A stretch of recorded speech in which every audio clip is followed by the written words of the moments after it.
The security cameras showed an absolutely empty warehouse, but someone had just walked past me down the corridor.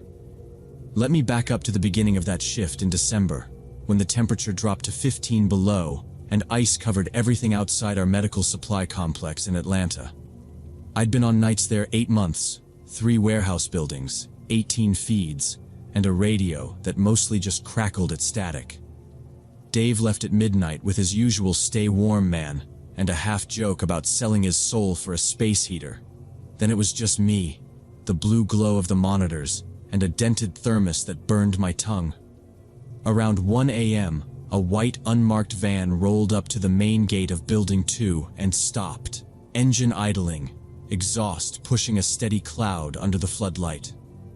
I switched to the gate cams expecting paperwork and an apologetic driver, late pickup or whatever, but 20 minutes went by and nobody showed on any feed. No motion triggers, no doors, nothing. Just a running van in the cold.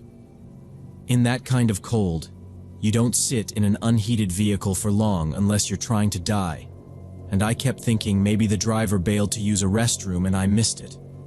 But the only bathrooms in that direction were badge access inside Building 2. I cycled through all 18 cameras for Building 2, then the outside poles, zoomed the north and east corners in case the angle was trash, and I still saw no one.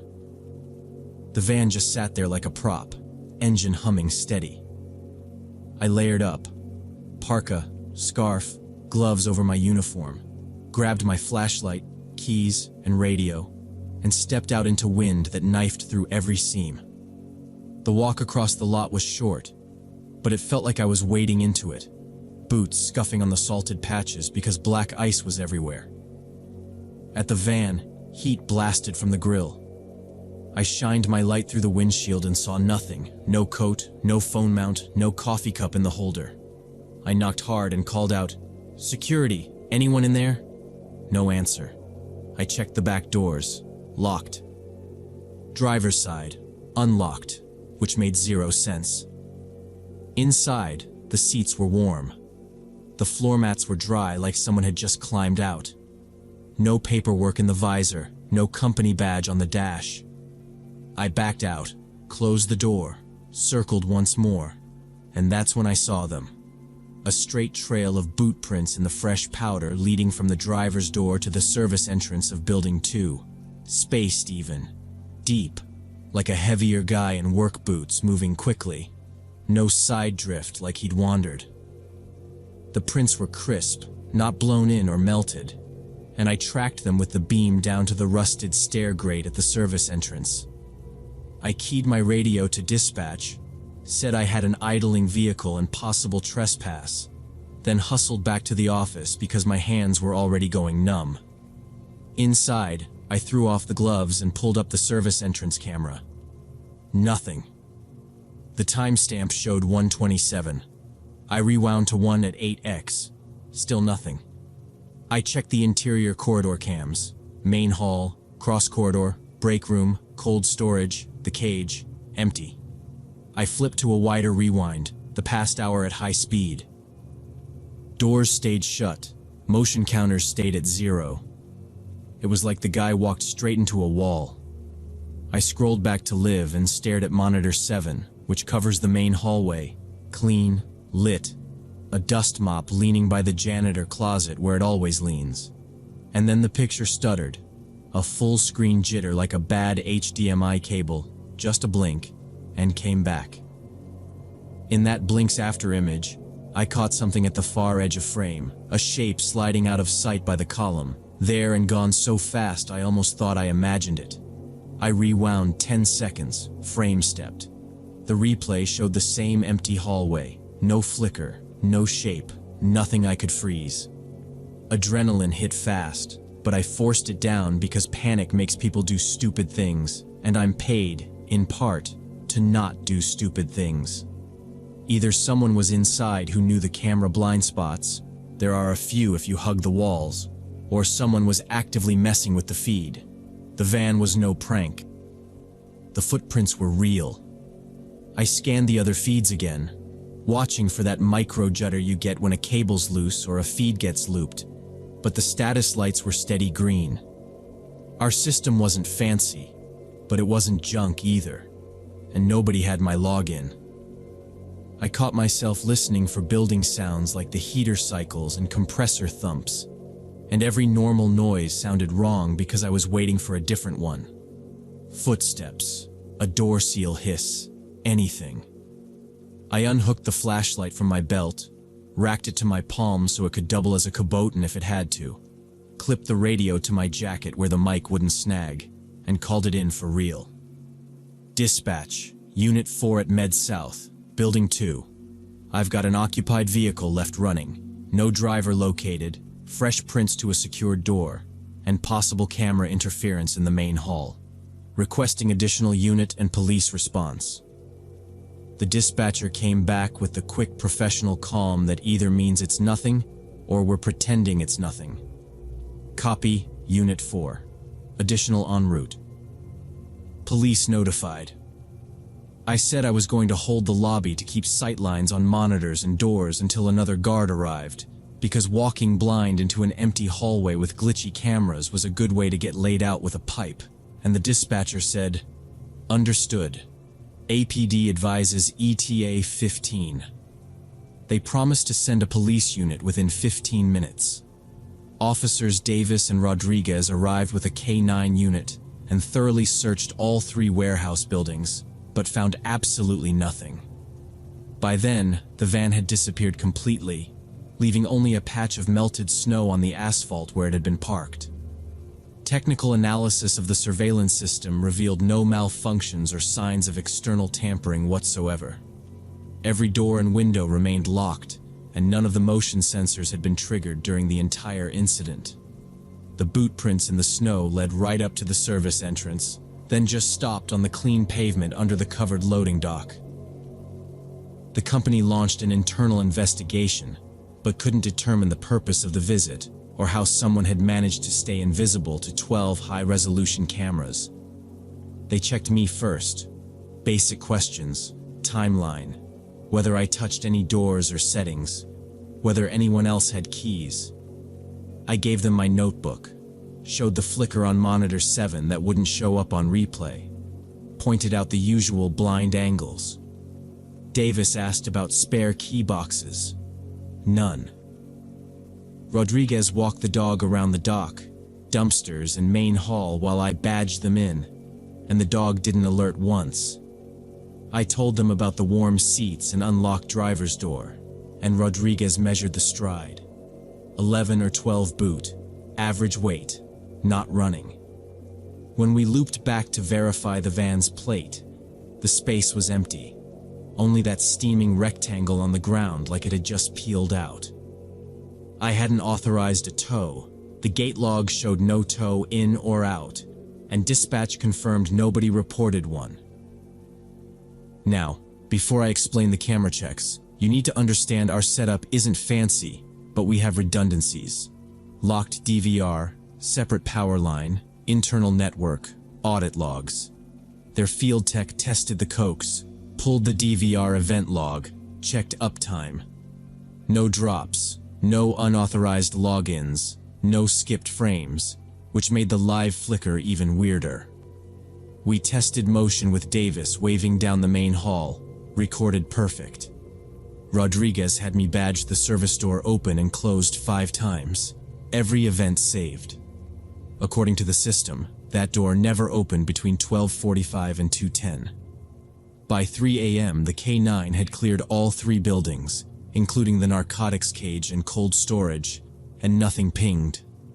They photographed the boot prints and cast one, which felt silly because it was so straightforward. Someone walked to a door and then didn't exist on camera. We checked the fence line for cuts, intact. We checked tire marks, only the vans, and even those were a blur from melt. Management rolled in at 6 with coffee and vendor lists, asked the same questions in corporate language, then brought their IT lead, who confirmed no tampering, no looped feeds, no errors. Every door and window stayed locked. None of the motion sensors tripped. By lunch, an internal investigation kicked off with a policy email about not approaching unknown vehicles alone, which, fair. They pulled 2 weeks of badge data and delivery schedules.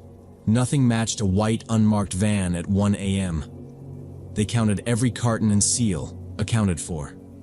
APD took my formal statement and handed me a case number. Off the record, I asked Davis what he thought. He said, "Looks like a dry run," and left it at that.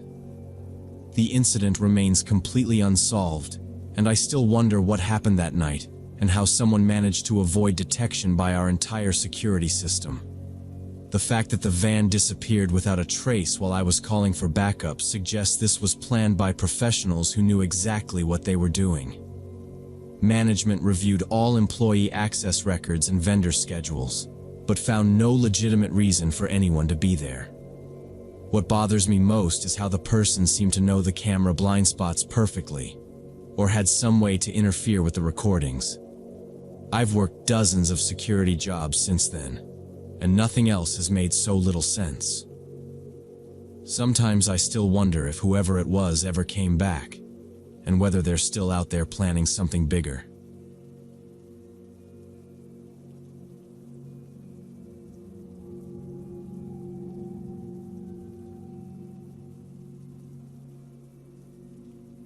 The only thing that gave away his lie was the spotless condition of his clothes after supposedly burying his dead dog's remains.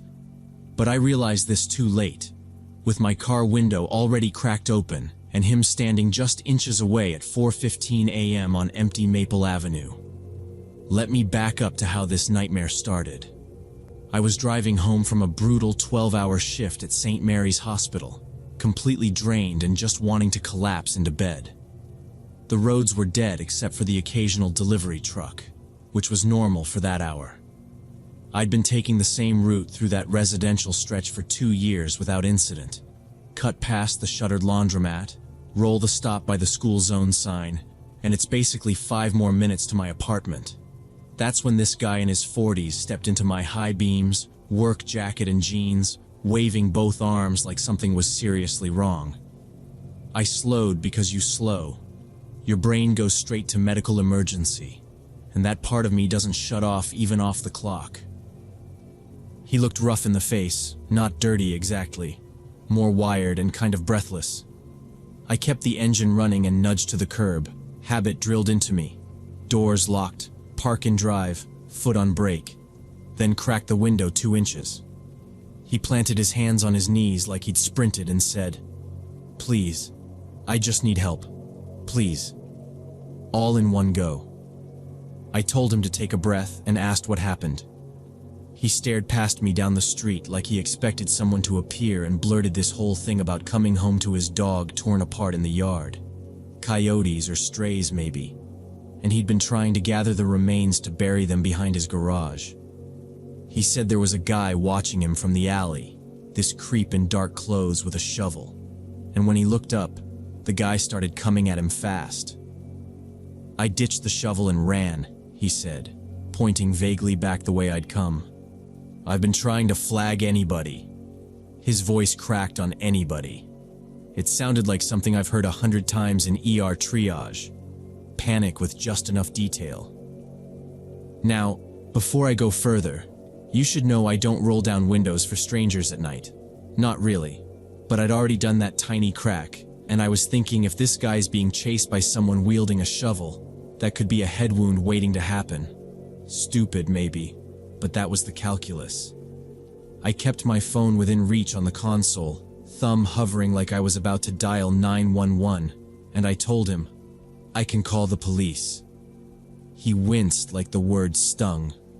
He said he didn't want to get anyone involved, cause his neighbor's already mad about noise, and also the guy might be gone by now, and he just needed a quick ride to the main road where there were cameras. I said I'm not giving any rides, firm as I could without sounding like I was escalating things.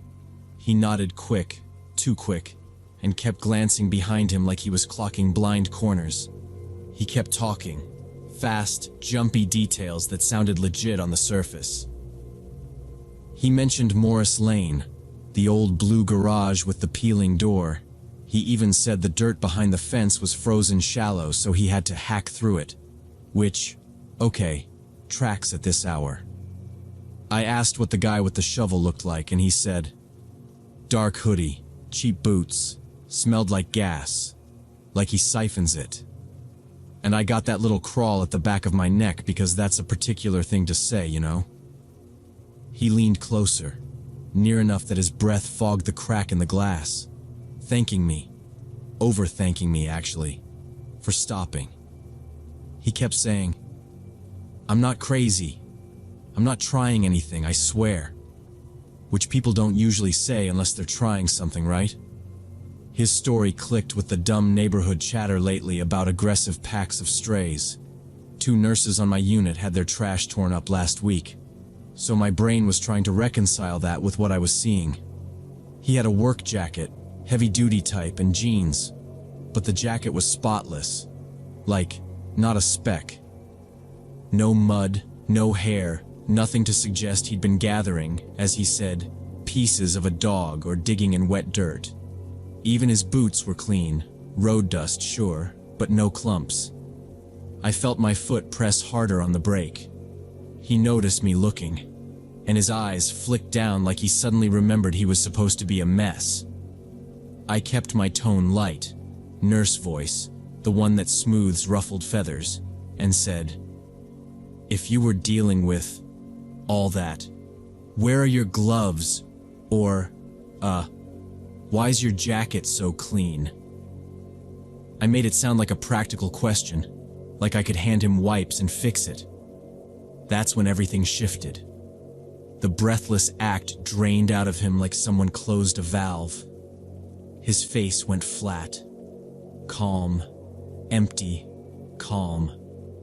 He didn't blink for a beat, and then smiled without his eyes, which is the smile people use right before they demand narcotics or start throwing punches. Maple Avenue felt louder suddenly, even though it was silent. He lowered his voice and said, steady and almost bored, you're observant. He tilted his head, taking his time, and added, too bad that won't help you now.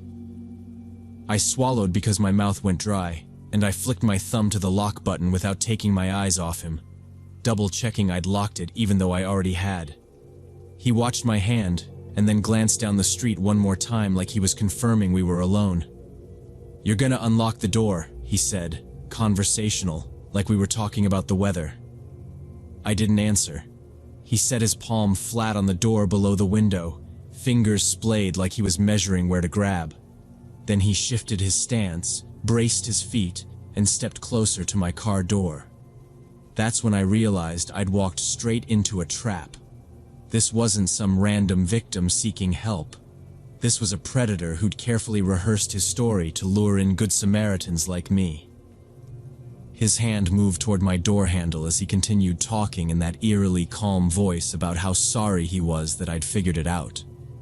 I said, nope, more to myself than him, and slammed my foot on the gas. The car lurched, front tires chirped on the cold asphalt, and his palm slid off the metal as I shot forward. He didn't yell. He didn't run. He just pivoted smoothly, like he'd expected this outcome too. And in my rear view, I watched him step to the center line and raise a phone like he was checking reception. He tapped fast, glanced up once, then to the right, like he was signaling someone I couldn't see. That's when my stomach dropped.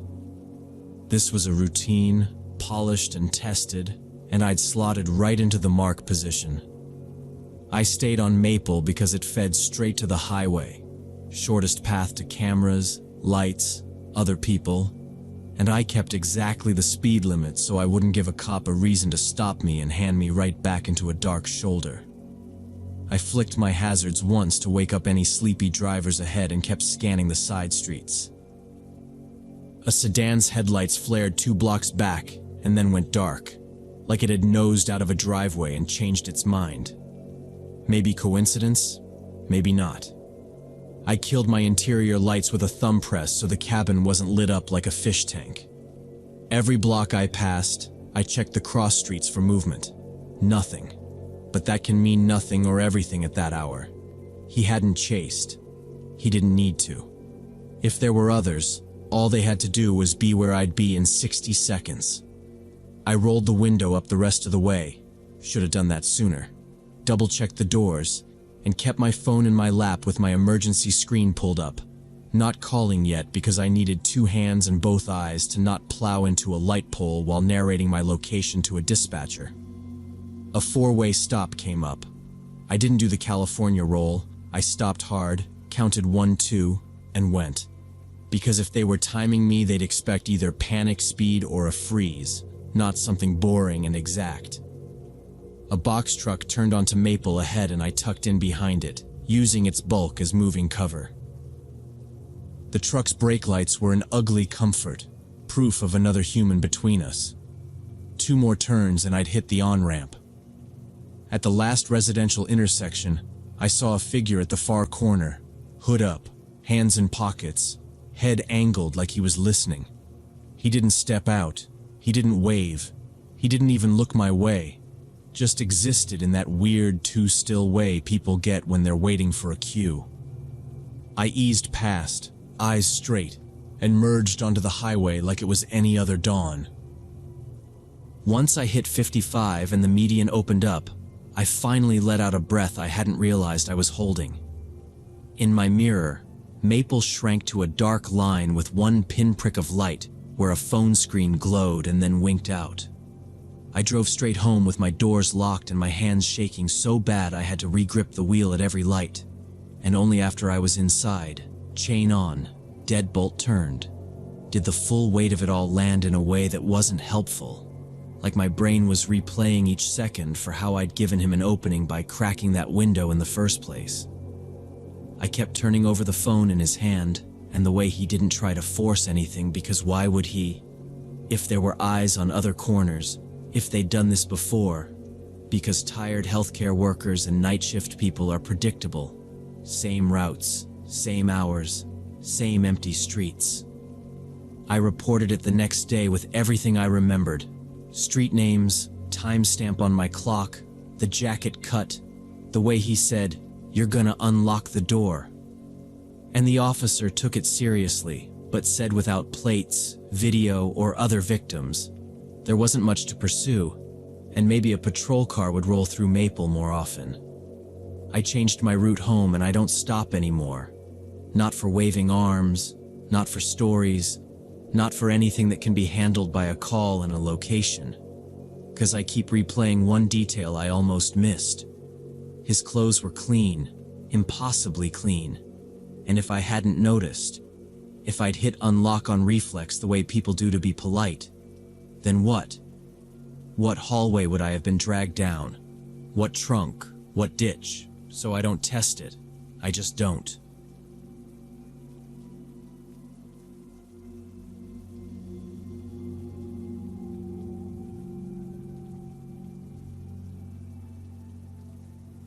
It happened 2 years ago when I was working as an on-site IT technician for small businesses around Houston. Tuesday evening, I was supposed to finish at 6, but at 5:40 we got an urgent call about server issues at some accounting firm. The client claimed their entire system had crashed, and they had an important audit first thing in the morning. I didn't want to take the call, but my dispatcher insisted it was a legitimate emergency from a company in our database. The address was only 15 minutes away in a familiar business district, so I reluctantly agreed. As I was driving there, they called back saying there had been an address mix-up and gave me a completely different location. The new address was 45 minutes away in the opposite direction, out in an industrial area on the edge of town. I wanted to cancel, but dispatch said the client would pay extra and confirmed the company was in our system. Finally, I reached the address, a 2-story office building with dark windows and not a single car in the lot. I tried the main door, but it was locked, and nobody answered the intercom when I buzzed. I called dispatch to double-check, and she said, "They're expecting you. Try their main line if no one's at the door." When I called the client number, it went straight to an out-of-service message, which hadn't happened earlier. Walking around the building, I found the service entrance slightly open, pitch black inside. I called out, "IT here," then lit the threshold with my phone. Bare concrete, a pallet, a spill of cable ties. I didn't step in. I let the door settle like I'd never touched it. For context, if a company is truly down, there's always a named contact who keeps a line open for access. This one had a generic reception number, which was wrong for after hours. I checked the work order, then called dispatch again and asked her to read the street number slowly. She did, sounded impatient, said, "Same as before," and told me to take pictures for the file if no one showed. I headed back to my car to leave a note, and that's when I noticed a middle-aged guy in work clothes standing by my driver door, peering in. Ball cap, paint-splattered pants, windbreaker, no tools, no badge, no vehicle. "Hey, what are you doing?" I called out. He looked up with this intense stare but didn't respond. I said, "You with building management?" and kept the hood between us. He finally said, "You lost?" Flat. I told him the company name, said I was here on a support call, asked if anyone was inside. He didn't look at the building. He watched my bag. "What's in there?" "Tools," I said, trying to keep it light. He stepped closer anyway, slow like he had all night. I could see a grease mark on his sleeve. He asked what route I took, if anyone else was coming, if I had a key. I said, "My office knows I'm here," which was true, and they'll call if I don't check in. He smiled without showing teeth and said, "You parked wrong. Trucks swing wide." There were no trucks. The lot was empty. I hit the remote unlock to make a point. He didn't flinch. I glanced toward the service door and saw it was closed now, flush, like someone had pulled it shut while I was talking. That was when it went from weird to not safe. "I'm going to reschedule and come back with access," I said, moving toward my door with my phone visible. He drifted just enough to put himself between me and the handle, not touching me, just there. "Excuse me," I said. He stared at my lanyard when I lifted it and didn't read it, just watched my hands. My anxiety spiked and I decided I needed to get out of there immediately. I kept my wrist steady, hit unlock again, tossed the bag onto the passenger seat without leaning in, and met his eyes. The man slowly backed away from my car but kept watching me with this predatory expression. I slid in, hit the lock, and started the engine. No fumbling, just key, turn, dash lights. Then in the backup cam, I caught two more guys cutting the corner of the building fast. One of them started shouting and windmilling his arms like I should stop or roll down, which made everything click. This wasn't a weird misunderstanding. This was a setup, and I didn't need to argue with anybody. The first guy stepped behind my bumper and raised his hands like he was calming a dog, but the lot was wide open and I wasn't boxed, so I cranked the wheel and threw it in reverse, hard. He tried to pace me, but I kept the car moving, slow enough not to hit him, fast enough he had to hop sideways, and when I had the angle I slammed it into drive and punched it. Somebody yelled, "Hey!" like a command, and something clacked off my rear quarter, maybe a bolt or a small rock. I didn't wait to find out. I took the exit to the access road without signaling, mirror full of all three of them running like they had a plan that just broke, and once I hit the main drag, I held it at 5 over and didn't look back until I had taillights around me and a gas station canopy up ahead. I pulled under the lights, parked facing the street, and called 911. I kept it simple. Name, company, the address I'd been sent to, the 3 males, the open service door that had been closed, the disconnected number, and that there were no other cars or signage. The dispatcher asked, "Are you safe right now?" And I said yes, public place, other people around. She asked if anyone brandished a weapon. I said no, but one tried to block my car, and they were clearly coordinating. She logged it as suspicious persons and a possible attempted robbery. While I was on the line, I texted my dispatcher. Leaving site. Call PD. Possible setup. She pinged back immediately. Call me. I called her and she sounded thrown off for the first time that night. Swore she'd double-checked the ticket source and told me to wait for an officer to call me back. An officer did, within 10 minutes, asked me to meet at the substation a mile away. I drove straight over and gave a full statement, every name and timestamp from the work order, showed them the call history and the lock screen photo of the building number. They sent a patrol to the industrial lot while I sat with a sergeant who knew the area. He said the building had had squatters off and on, copper thieves too, and that the vacant stuff out there got used for all kinds of side business after dark.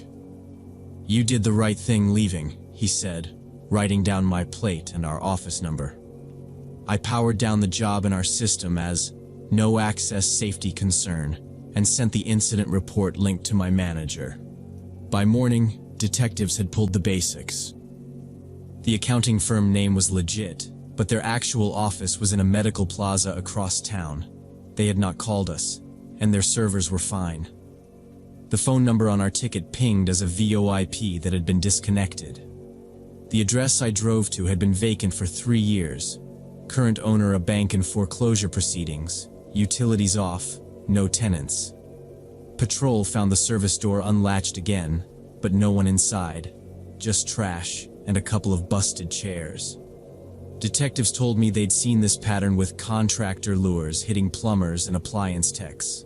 Mostly, use a known company name to make it feel routine, pull the tech somewhere quiet, then take tools, take the van, or worse if someone resists. They asked if I'd been followed. I hadn't. They asked if we'd had other odd calls. I didn't know. Our company's security team got involved fast because the job had been opened through our normal system, not a random email. They pulled access logs, compared IPs, and found the ticket created from an external portal we used for after-hours submissions, with the right customer ID, but the wrong callback. The theory was that someone had scraped business names and IDs from an old PDF we'd published years ago. There was talk about cached pages and public-facing artifacts, and then guessed the portal format well enough to slide a ticket in that looked right until you inspected the fields. The company locked the portal down that same day, switched to call-only after hours with PIN verification, and pushed a policy update. No after-hours site entry without a live voice on the client side, and a named contact who meets you at the door, period. I still think about the timing, the way the door was open, then closed, the way he watched my bag and not my badge, and I play the what-ifs. What if I'd stepped inside to just look? What if I'd tried to argue? What if a truck had actually pulled in behind me? But mostly I keep it boring now. I check the callback twice. I call from the lot before I get out, and I leave if anything's off. 'Cause whatever they wanted that night, tools, the car, maybe me, it wasn't worth finding out.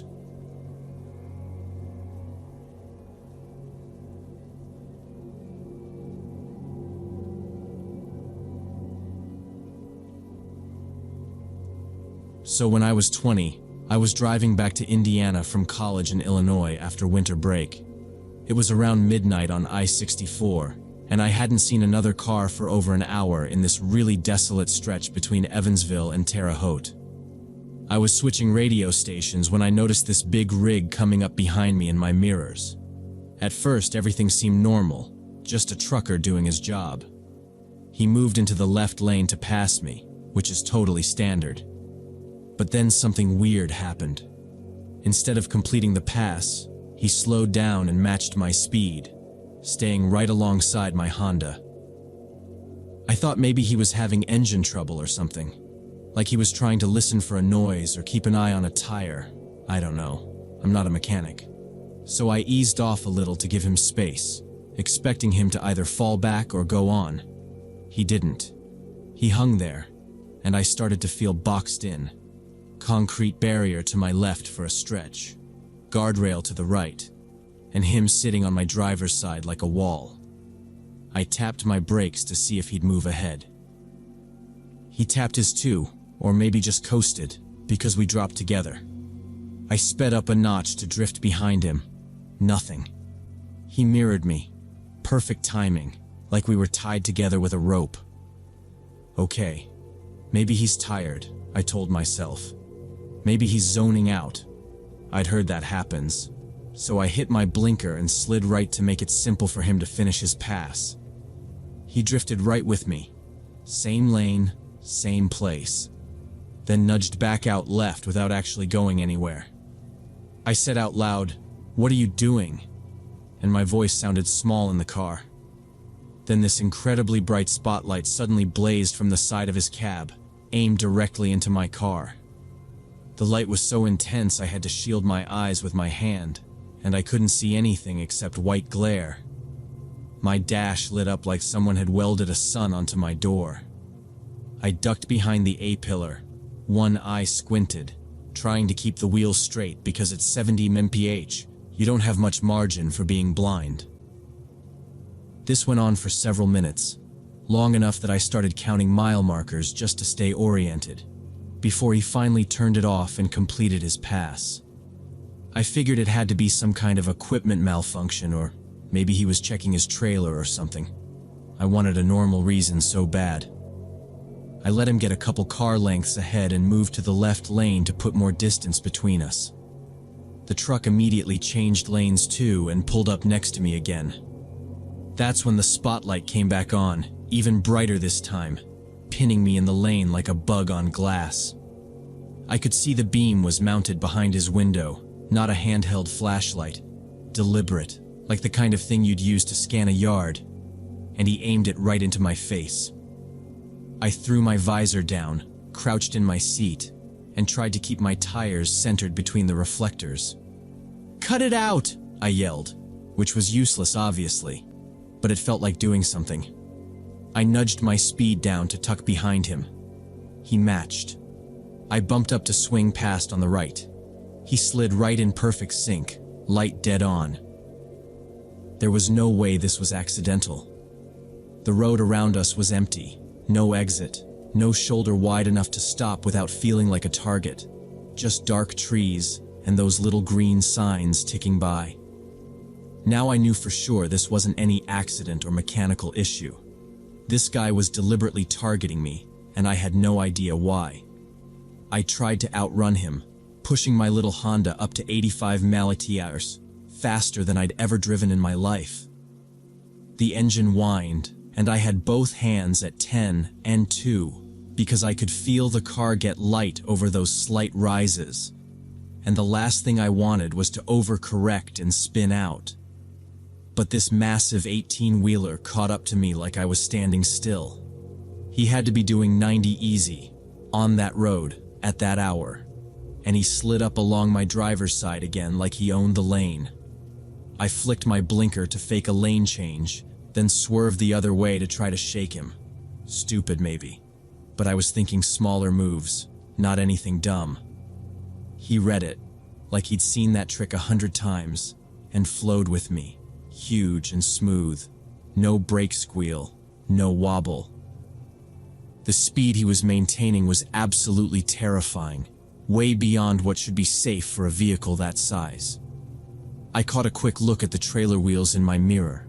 Solid, no wobble, no smoke, and then the light hit me again. He pulled alongside me again and hit me with that spotlight, holding it steady while matching my speed perfectly. My only advantage was maneuverability, so I tapped my brakes first to test his reaction. Then I hit them hard and let the nose dive, hazards flashing because I wanted him to assume emergency, not strategy. And I dropped back behind him, tucking tight under the tail of the trailer where he couldn't see me in his mirrors. The light swept the lane ahead of him like he'd lost target, but I was glued to his ICC bumper, counting the rivets and watching the mud flaps stutter. And I stayed there, breathing through my mouth, because if he braked for real, I'd have to choose ditch or impact. But I figured he wasn't going to slam on for no reason at that speed. Now, before I explain what happened next, you need to understand I'd driven that stretch a dozen times, and there's this exit with a single gas station perched right off the ramp, a rectangle of fluorescent light you can see from the highway. And I knew if I could make that turn without him seeing me peel off, I'd have a shot. I saw the blue sign for services pop up: fuel, food, open 24 hours, and I edged even closer, feeling the air pull at the hood from his draft, just waiting for the mile marker that matched the exit in my head. He drifted a little, like he was scanning, and I kept my wheel straight, speedometer at 75, and I committed to the plan, because dragging this out on an empty road was asking to lose.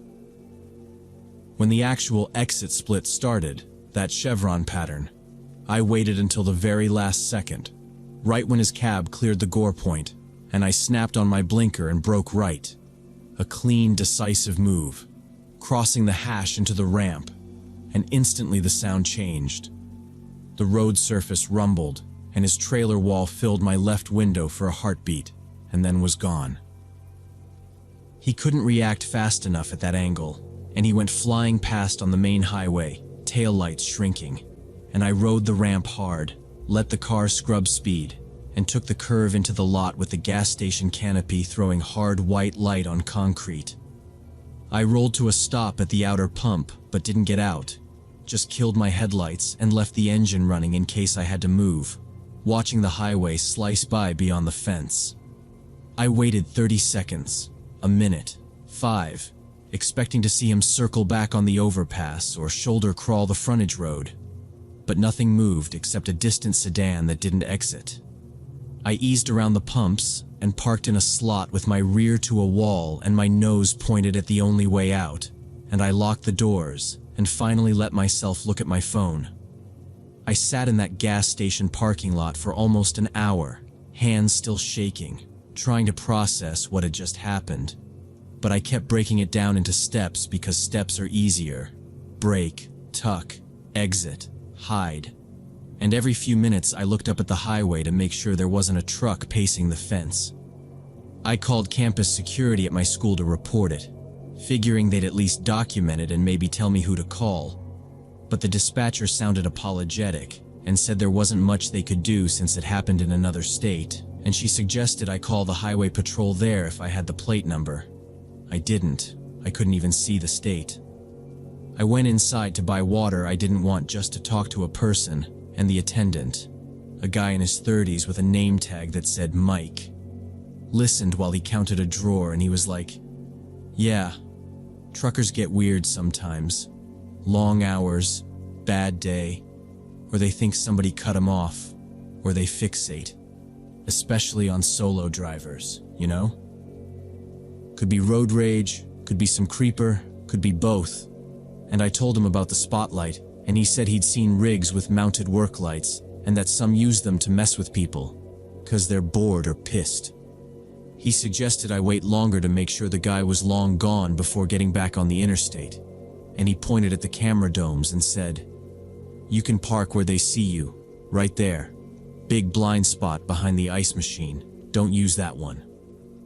I moved the car under a camera, texted my roommate that I'd be late and not to freak, and I scrolled maps for alternate routes like maybe county roads could thread me home without touching the interstate.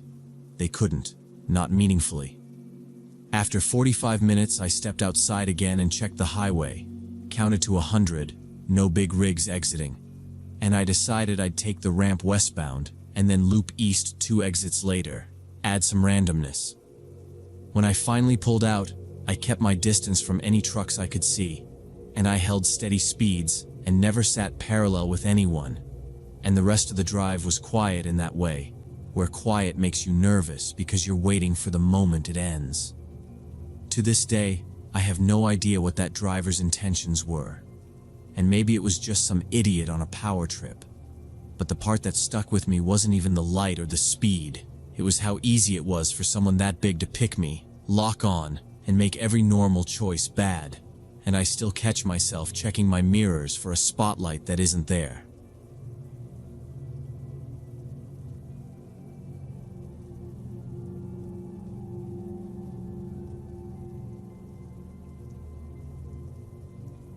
During my sophomore year at college, I was working part-time as an assistant manager at Henderson's Antiques on Main Street. Mr. Henderson trusted me to close up on Thursdays when he drove to estate sales in neighboring towns. That particular evening I was working alone, cataloging a new shipment of vintage clocks and porcelain pieces. Around 9 p.m., someone knocked on the front door, even though we'd closed an hour earlier. Through the glass, I could see a woman in her 40s wearing a dark coat pointing at our hours sign. I walked over and explained through the door that we were closed until 10 a.m. tomorrow. She nodded with understanding and walked away from the storefront, but instead of leaving, she headed into the narrow alley between our shop and the adjacent building. I stood there with the key ring still in my hand, kinda watching her reflection in the glass longer than I needed to, because the alley isn't a cut-through unless you know where you're going. Trash bins, a metal door for deliveries, the staircase that leads to the storage loft. So I tapped the door once like, "Sorry," and flipped the deadbolt again just to be sure. The lights in the showroom were on but dim since I'd killed the front row of lamps to keep the temperature even for the silverware. And the only other light was the backroom fluorescent that buzzed when it felt like it. It's dumb, but I remember thinking she must live nearby and just didn't want to walk the block around in the drizzle. It had been spitting rain all afternoon, so I told myself it was nothing and went back to the intake table. Now, before I explain what happened next, you need to understand that Henderson's has this old alarm panel that arms only when every door is latched right, and the rear exit's latch sticks unless you push it in and back. Mr. H showed me that trick. Heel your palm and bump it. So part of closing was checking that door twice. I'd already done it once. I told myself that, took a breath, and pulled open another box. The shipment that night was estate jewelry rolled in tissue, IDs hand-scribbled on masking tape. I was sorting rings and cufflinks, trying to match numbers to the pencil ledger, kinda zoning out in that way you do when you count too long. 20 minutes, maybe 30, passed like that. I heard a car kick down the street. Then everything fell quiet again, and the only sound was the old wall clock ticking. The first creak from the showroom was small enough that I chalked it up to settling. Our floors talk when the humidity shifts. But then there was another, then a third, spaced apart like steps. I paused halfway through a lot of brooches, listening. When I eased the storage room door open, the corridor of cases gave me a long mirror view. Watch display, silver cabinet, the tall mahogany jewelry case with the brass lock. She was there. The same woman from the door, moving slow, precise, like she had a map I didn't, pausing at the sterling service sets, then at the velvet trays, scanning. No smashed glass, no panic, just this careful glide, one hand trailing the case edges like she was measuring. My stomach did that cold drop. How did she even get inside? And I stepped back so she couldn't see me in the reflection. I should have hit the alarm immediately. That's what you're gonna say, and you'd be right. But it's a weird thing when you're the only person between a store full of consignments and a stranger who clearly doesn't mind trespassing. I thumbed my phone out of my pocket, trying to get 911 ready without looking down too much. 'Cause I wanted eyes on her. She reached the case where we keep the Victorian mourning pins, tiny locks of hair, jet settings, stuff that sells fast if it's real. And she wasn't browsing, she was confirming. She tapped the glass with her nail, one precise click, then move on. I realized the rear exit must have been her way in. If the latch didn't catch, the alarm wouldn't know, and I felt stupid for trusting my first check. "Hey," I said, not loud, just enough to test the distance. She didn't flinch, so I tried again, louder this time. "Ma'am, we're closed," which sounded ridiculous the second it left my mouth. She turned her head a fraction but kept moving, and that was somehow worse than if she'd run. I took one step back to where the landline sits on the file cabinet because the cell reception's trash near the safe, and my elbow caught a plastic sorter full of junk drawer finds, old keys, Brass buttons, loose bezels. The thing tipped and dumped like a handful of coins thrown at a wall. The crash ricocheted off the cases. She spun, fast, eyes on me like a level line drawn across the room. Calm, calculating, not surprised. We just stared for a beat that felt way too long. No screaming. No, don't move. Just that cool assessment, and for a second I actually thought she might talk. Instead, she cut left and broke into a run. It was clean, no flailing, just a straight sprint toward the back, the kind you only see when someone trains for it. I moved too, on instinct more than bravery, cutting through the narrow aisle by the clocks, shoulder-skimming oak. "Stop. Hey, stop," I heard myself say, which was useless, and I hated how it sounded. I cleared the corner as she hit the service hallway. She already had the rear bar depressed before I could grab her coat sleeve. Fingers brushed wool, that close, and the door yawned into cold air. I chased her into the alley. The motion light over the loading pad flicked on late, making everything stutter. She was gone past the stack of shipping crates, footsteps light, then nothing. No engine, no shout. Just wet pavement and the echo of that door clicking shut behind me.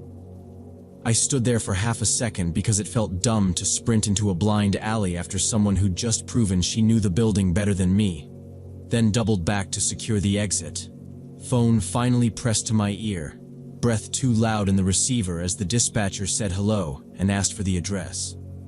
I pushed the door closed, set the bar, then looked at the hardware because I needed to see something concrete. Something I could tell the cops without sounding like an idiot who missed a latch. The strike plate was clean. No splinters, no pry marks.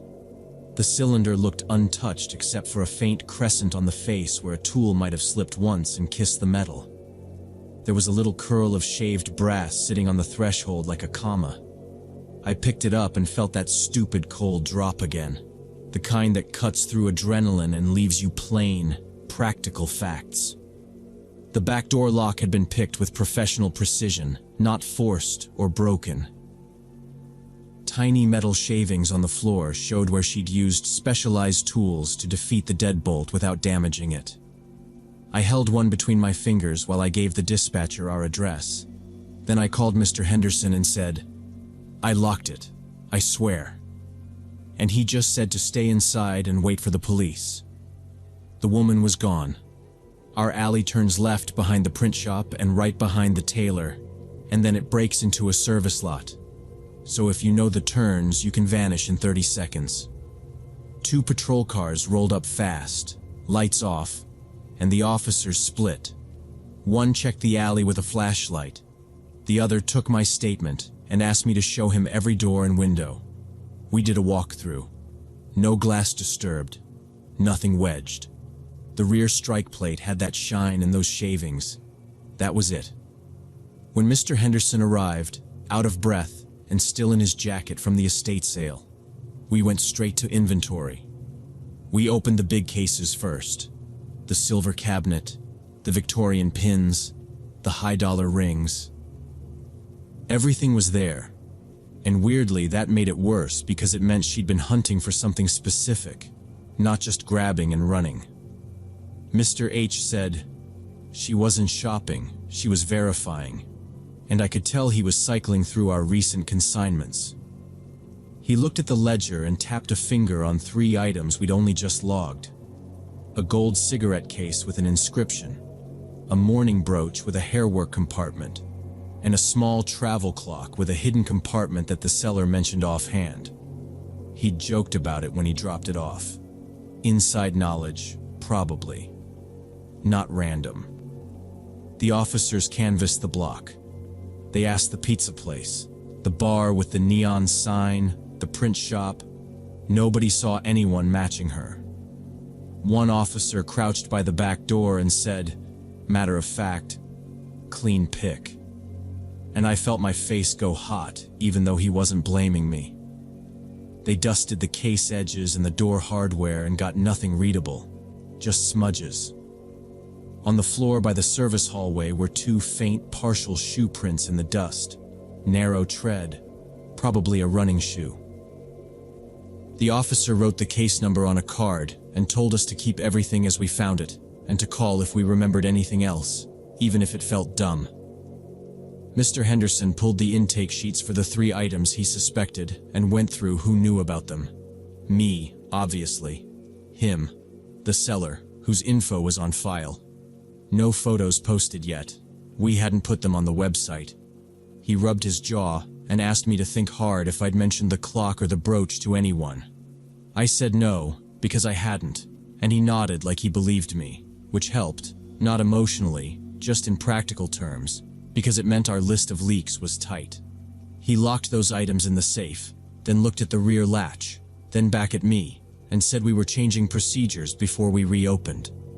Forensic analysis confirmed the lock had been opened with a professional pick set, indicating someone with serious criminal experience. A detective called me 2 days later and asked me to come in, said they were connecting our incident to a string of similar antique shop burglaries in 2 nearby towns.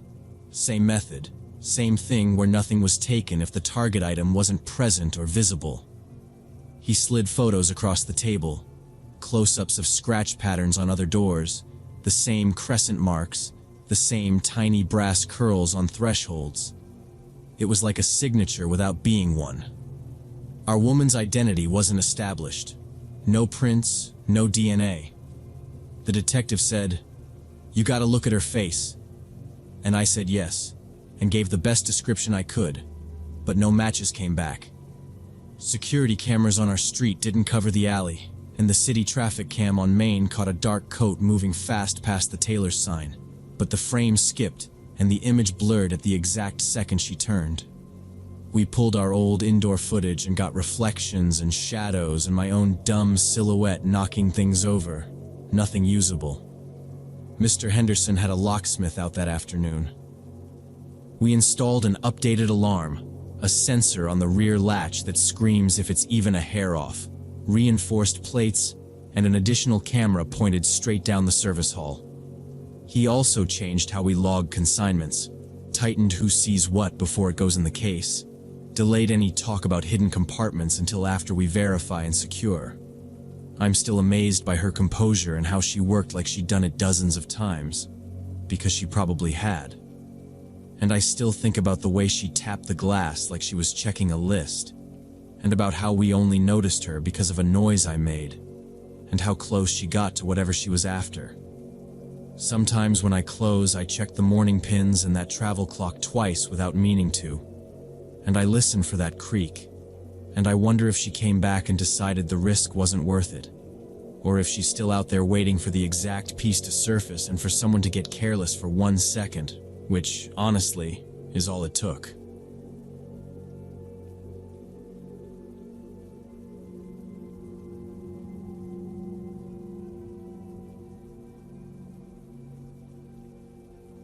During the summer of 2019, I was home from Ohio State staying with my parents in rural Kentucky. The main entertainment out there was driving the back roads late at night, just cruising and listening to music. One night in August, I decided to check out this old abandoned amusement park called Sunset Valley that closed in the 90s. It was about a 30-minute drive down County Road 47 through dark fields and tree lines. The park still had old rides and pavilions sitting there rotting, which made for a cool but creepy destination. I'd been there a couple times before during the day with friends, but never alone at night, so I left around 11 with a full tank and a half-charged phone, figuring I'd loop it and be back before anyone noticed. The entrance was a sagging chain-link gate with a bent post you could slip around if you hugged the drainage ditch. I eased the Pontiac in and crept the cracked loop road, headlights washing over a faded carousel roof and ticket windows with the glass kicked out. I killed the music to listen for any other engine. Nothing. Just the fan humming and water dripping off leaves. Now, before I explain what happened later, you need to know I'd posted a couple Instagram stories from here that week and stupidly tagged the location. A few guys I barely knew DM'd asking if it was really open at night. I ignored them, but sitting there alone, that felt like I'd basically broadcast an unlocked spot and the fact I like to wander around in it. A tornado had blown through the area the day before, knocking down trees, and one of them was sprawled across the loop road right before the exit. I tried to turn around on the soaked grass and immediately buried the rear wheels. The tires just spun no matter how gentle or hard I pressed the gas. I tried rocking it, then shoved a floor mat under the tire. No traction, just mud slung up the quarter panel. I called my parents, and they said the nearest tow could get there in about 2 hours since we were in the middle of nowhere. I locked the doors and decided to wait. I wasn't sleeping, so I kept the hazards on and checked my phone even though the signal bar kept blinking in and out like it was teasing me. By 12:10, I'd killed the headlights to save the battery and let the hazards tick. They reflected off the ticket windows, so it looked like eyes blinking at me. Rain came and went in light spit showers that didn't help anything. Every few minutes a branch cracked deeper in the park, and I told myself it was storm damage settling. A raccoon waddled past my bumper and stared like I was the idiot.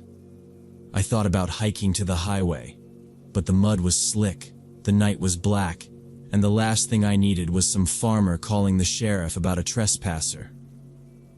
Staying put made sense, so I cracked the window 2 inches, kept the keys in the ignition, and watched the mirror for headlights. Around 1 a.m., I finally heard an engine and figured the tow truck had arrived early. But instead of a tow truck, an old Chevrolet Suburban with dark tinted windows came around the bend. It rolled past slow, circled my stuck Pontiac like it was reading a label, then stopped about 50 yards away facing me. The engine cut. The headlights went dark. No dome light. Just a dark rectangle of a truck parked on an angle like it wanted a view. Someone was definitely inside. There was that slight shift you notice when weight moves. But they didn't open a door or honk or anything. I tried calling my parents back, and the screen immediately flashed, "No service." I put the hazards back on, flashed my high beams twice, and waited. Nothing. I didn't want to step out and lose what little leverage the locked doors gave me, so I sat still and watched the windshield. I couldn't see inside because of the tinted windows, but I knew someone was there. After more than 30 minutes of sitting there with my hazards clicking and that Suburban just parked like a dead thing, it suddenly cranked back to life. No warning. A quick cough of the starter and then it rolled forward slow, eased past my bumper without stopping, and drifted out the way it had come, like whoever was inside had just changed their mind or gotten bored or decided I wasn't worth it. I waited another 5 minutes because I didn't want to step into anything if they just pulled around the pavilion to double back. Then I heard a different engine, heavier, and actual amber strobes cut through the trees, and I finally let out a breath I didn't know I was holding because it looked exactly like a county tow, boxy and beat up. And the guy hopped down with a reflective vest and a Reds cap and said, "You the Pontiac?" And I said, "Yeah." He said, "I'm Rick," like we were at a cookout. I asked if he'd seen another truck, an old Suburban, tinted up, and he shrugged and said, "Nope. I came from 47, didn't pass a soul." Which didn't make sense unless that Suburban had taken the service road behind the picnic shelters or cut the field. But I wasn't about to start wandering around pointing at tire tracks in the dark. Rick looked at the tree across the loop and said, "You tried to turn on this soup? She's gonna fight you." Then he laid down in the mud without complaining and slid the hook to the rear tow point like he'd done it 1,000 times, which he probably had. I kept my door cracked so I could hear him, and he told me to put it in neutral, hands off the wheel, light throttle when he said so. He worked the winch, metal creaked, the Pontiac shifted, the rear end popped out with a wet sucking sound, and then I had traction again. While he coiled the cable, I kept glancing back down the road because the whole time I was waiting for those dark windows to show up in my mirror, like they'd been watching to see if I was alone, and now they'd be mad I wasn't. We got moving quick. Rick said, "Follow my tail. Don't stop till the gate," in a tone that made me listen. We eased around the fallen tree, his rig taking the dry line, my car basically copying his path. And when we got to the gap by the bent post, he hopped out, swung the chain link back enough for me to squeeze through, then jogged to his cab. On County Road 47, the blacktop felt solid, and the draw of the main highway lights a mile past the silo felt like an actual plan.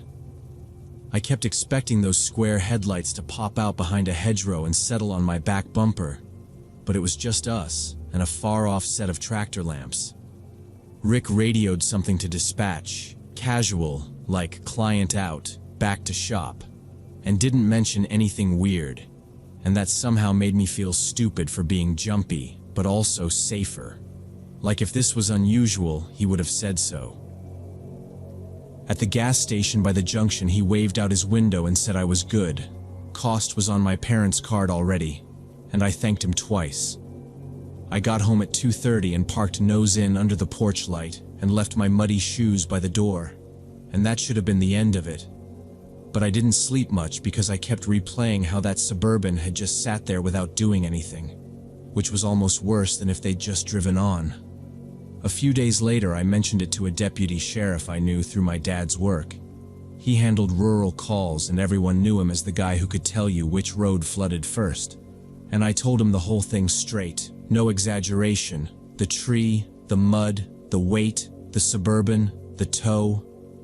He didn't smile or tell me kids spook themselves. He just asked what time, which direction the truck came from, if I caught any part of the plate, no, and if they flashed lights or tried the door, no, and I could tell he was running it against something he'd already heard.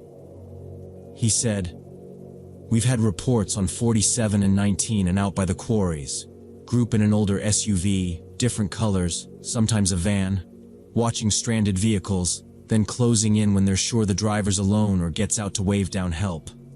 He said they don't always hit, they test first, see if someone's on the way, and if another vehicle shows up quick they peel off. But if it's just one person with a dead battery or flat or stuck, they move fast, doors open, 3 guys, sometimes 4, not amateurs. "We've been trying to catch them for months," he said, "but they're patient and they know the cut-throughs. You probably looked like more trouble than you were worth. Young guy. Hazards on. Someone clearly coming." I asked why not just roll up and play Good Samaritan first, and he said that's part of the trick sometimes. But the storm had knocked out a lot of cameras out there, and the park is a blind spot, and they like blind spots. He told me to log it anyway, in case it helps the pattern, and to keep a real tow number saved, not just Google, and to never tag locations in real time, which stung a bit, but he wasn't wrong.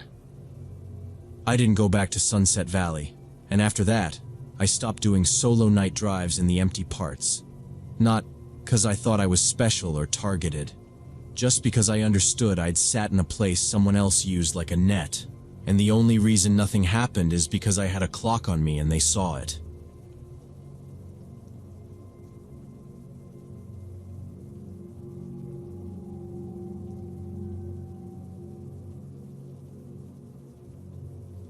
I was a junior in medical school and used to run the bike path through Riverdale Park in downtown Portland almost every evening.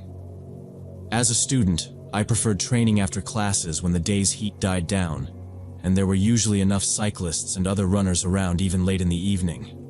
That October evening, I started my usual 5-kilometer route along the river around 7 p.m., just as the sun was setting behind the trees.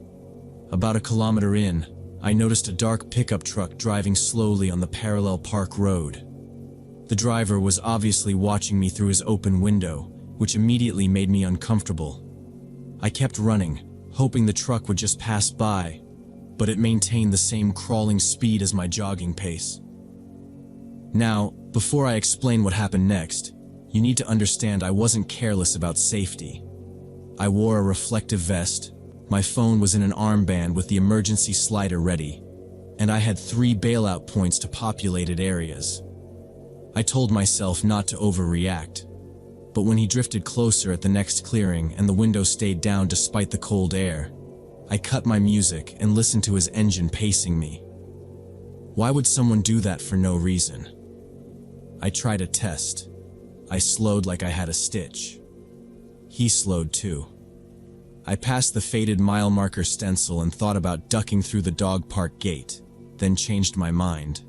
Locked after dusk, and I didn't want to fumble with a latch in front of a stranger. I palmed my runner's alarm, the cheap kind that screams when you pull a pin, and slid it under my thumb so he couldn't see it. I also clocked a dent on his bumper and a partial plate as the taillight flickered. Details help later if things go sideways. That's what my dad always said. When the path curved left toward the footbridge over the creek, the truck also turned onto a side road, keeping me in sight. There was only one man in the cab wearing a baseball cap, and he was blatantly staring at me while ignoring other vehicles honking behind him. I picked up my pace and took the trail branch that led into the denser part of the park. To my alarm, the pickup stopped on the shoulder and the driver got out, walking onto the trail system parallel to my route. This was when the situation became genuinely frightening, as he was no longer pretending to be a casual observer. I could see him cutting through the bushes, trying to intercept me at the next turn where the path crossed an open meadow. I veered right instead, toward the service lane by the boat storage because there were cameras on the corner light pole, and I figured cameras meant accountability. Dry leaves crackled behind me, not a jogger's rhythm, more like a fast walk turning into a run. I glanced back and saw his cap bobbing above the brush, his hands empty, but his posture all wrong, shoulders forward like he was bracing to grab. I thumbed my phone awake and double-tapped the side button to pull up SOS. But I didn't hit call yet because moving was still my best defense. I started running much faster, but the man was also moving quickly and clearly knew the park layout well. It was obvious this wasn't his first time stalking someone here, given how confidently he navigated the terrain. Up ahead, I could see the playground where families usually brought their kids, but this evening it was completely empty. I didn't like the sight lines there, so I turned around hard and sprinted back toward the main path, hoping to find other people or reach a more populated area.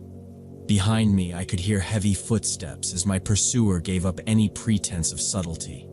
He wasn't calling out, not asking anything, just closing distance, which told me exactly what he wanted. Breaking through the tree line near the boat dock, I spotted an elderly couple feeding ducks by the water. I ran straight to them, gasping for breath as I explained what was happening. The man immediately pulled out his phone and called park police while his wife moved closer and said I should just sit with them on the low concrete curb by the dock and not try to be brave. And I didn't argue because my legs were buzzing and I couldn't hear anything but my own breathing. He said into the phone, "Possible stalker, Riverdale Park, boat dock by the big map sign." And he repeated the cross streets when they asked.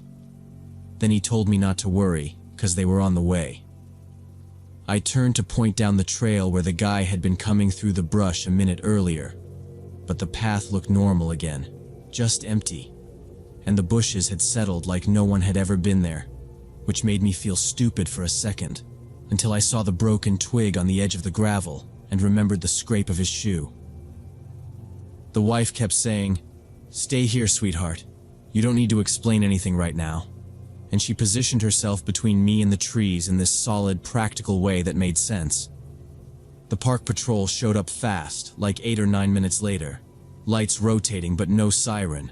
2 uniforms plus a third person in a polo who handled the radio, and they split up right away. One officer scanned the service lane toward the boat storage, another cut back along the meadow spur, and the third asked me to walk through what happened. I gave them the route, the truck's color, the dented bumper, the flickering taillight, the cap, my best guess on height, and I said he moved like he knew the shortcuts, which the officer wrote down in block letters on a pad. Officer Jenkins took my statement. He introduced himself with a quick nod and said, "I know this stretch. We've had complaints." And he promised they'd bump patrols near dusk and around the cameras by the boat storage corner. He didn't sugarcoat anything, which I appreciated. My description was basically a middle-aged guy in jeans and a baseball cap. And that could be half the men in Portland. And the plate I'd tried to memorize was only partial, and I might have been wrong on 2 digits because of the way the light hit it. They cruised the parallel road and ran the few plates they saw, but nothing popped. And the officers walked me to my car in the public lot by the tennis wall while the couple stayed with us, and the wife gave me a bottle of water from a cooler in their trunk. Like this was just a normal park problem, which helped keep me from doing something dumb like trying to go back and spot him myself. Jenkins suggested I vary my routes and times, and said to text someone when I start and finish, which I already did half the time but not always, and he told me to call if I saw that truck again, and gave me a card with a direct line. 2 weeks later, same weekday, same window before it got fully dark. Another woman posted in the neighborhood forum about a guy shadowing her by the footbridge, and when someone said call it in, she commented she already had, and she'd actually snapped a picture of the pickup's license plate as he rolled past the crosswalk a little too slow. That post lit up fast, and within an hour, I had a voicemail from a detective asking if I could confirm whether the truck in the photo matched what I'd seen. And yeah, the dent and the taillight looked right. Police traced the plate to a pickup reported stolen 3 days earlier from a neighboring district, which tracked with the sloppy taillight repair, and why none of the plates the patrol had run matched anything that night. But they never caught the driver. A week after that, they found the truck burned out in an industrial strip outside the city near a recycling yard. Total loss. And the detective said the fire destroyed any fingerprints or fibers they might have hoped for, and the dash cam, if it had one, was gone. I don't run alone anymore, and I drop a pin to a friend before I head out, and I pick loops with emergency call stations and cameras. And honestly, I switch to morning group runs, even though I'm not a morning person, because I'd rather be tired than cornered.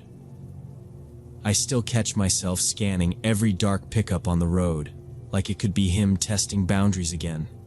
And I wonder what exactly he was planning, and how many other women he'd shadowed in that park before trying me, and whether he's just moved a few miles over to repeat the same routine. So I read every local report about harassment on trails, and make notes when details line up. Ball cap, slow roll, parallel roads, and sometimes I just sit with the math of it. How easily this could have gone the other way if that couple hadn't been feeding ducks at exactly the right moment.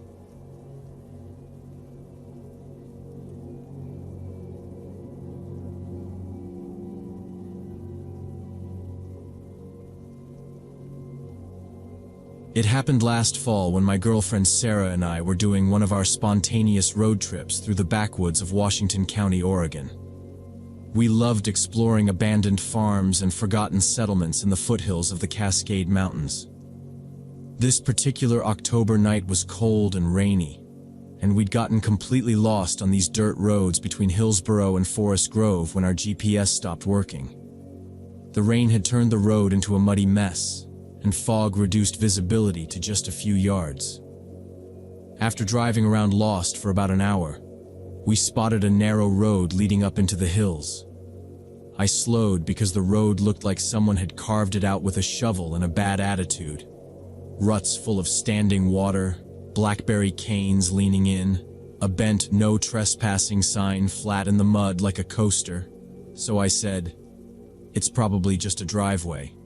And Sarah went, "Then we'll turn around at the top, 'cause I'm not sleeping out here." Which, fair. The radio had cut to static, my phone kept flashing no service, and the tank was dipping under a quarter. There were fresh tire tracks that didn't match ours, and they looked narrow, like from a compact truck, or something pulling something. And that bothered me more than I said. I eased onto the grade because backing down seemed worse in the rain.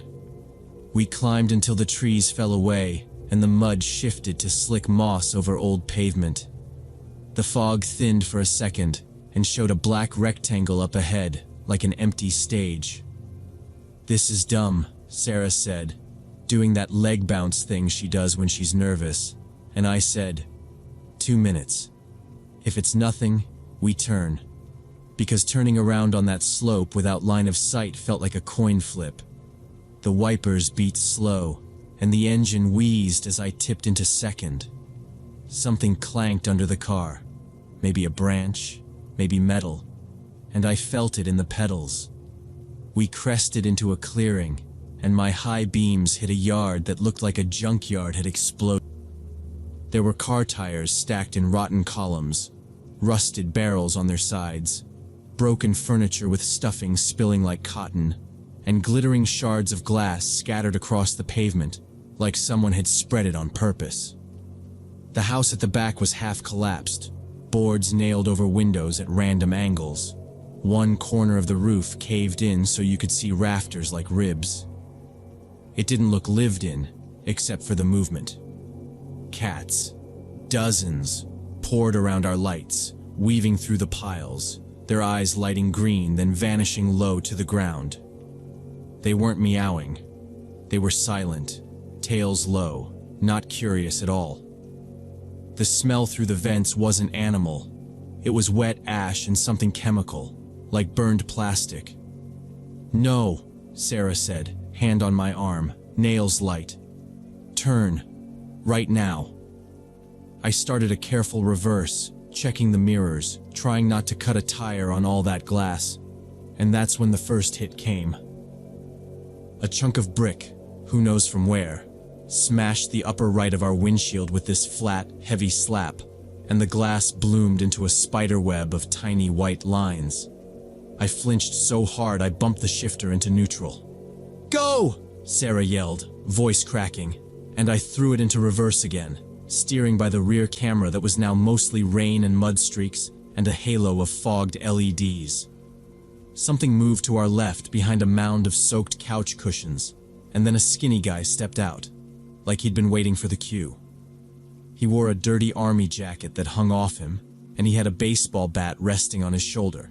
Not brand new, not taped, just wood gone soft at the handle. He didn't run. He just started walking, steady, eyes on my side window. At almost the same time, the house's front door banged open, and a tall woman with matted hair came out fast, one hand on the frame to steady herself.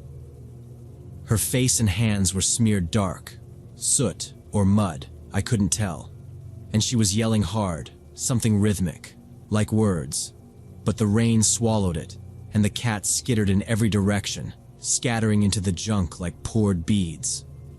The woman jabbed her finger toward us and shouted again, and for a second the guy turned his head like he was checking permission. Sarah whispered, "Don't stop," which I wasn't planning to do. The guy brought the bat down from his shoulder and tapped it twice on the wet pavement, like that was supposed to make a point, then picked up pace. I angled the car to keep him on my driver's side, buying space from the porch because the woman had started down the steps, bare feet slapping. Someone had nailed sheet metal to the porch rail. It rang when she hit it with her hip. Behind us, the path narrowed and tilted toward a ditch choked with branches. He lifted the bat and tested our cracked glass with a light rap, just a test, and I felt the thunk through the wheel like a warning. "Seat belts," I said, automatic, and Sarah already had hers cinched. I turned the wheel to the right, trying to clear a pile of wood that looked like a dismantled pallet, and the rear tires spun and then grabbed with a jolt. The woman's voice cut through for one word. "Stop!" And then the rain swallowed her again. "I'm not," I said, and the guy stepped in front of the hood like he thought we'd blink. I and he had a look, half a second, not even. His eyes flat, jaw clenched, water running off the bill of a hat I hadn't noticed until then, and I did the only thing that made sense. I eased off the brake but kept the wheels turned, letting the car slide left around him. He swung low, bat glancing off the fender with a hollow clack that made Sarah gasp, and I didn't look at the damage because what would that change? The porch light flickered like someone had jostled whatever jury rig kept it on, and in that stutter, the yard changed from a scene to a trap, edges closing. I pinned the throttle just enough to keep traction without fishtailing and felt the car lift and settle as we rolled over something long, maybe a pipe, maybe a branch, and the rear end kicked. The woman kept screaming.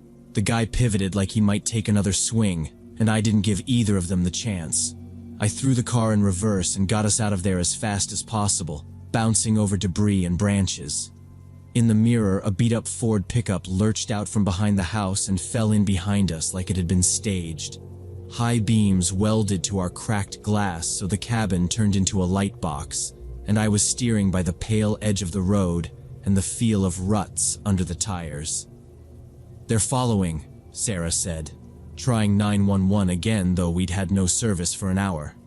I kept it straight, bumped second, dropped onto the main track.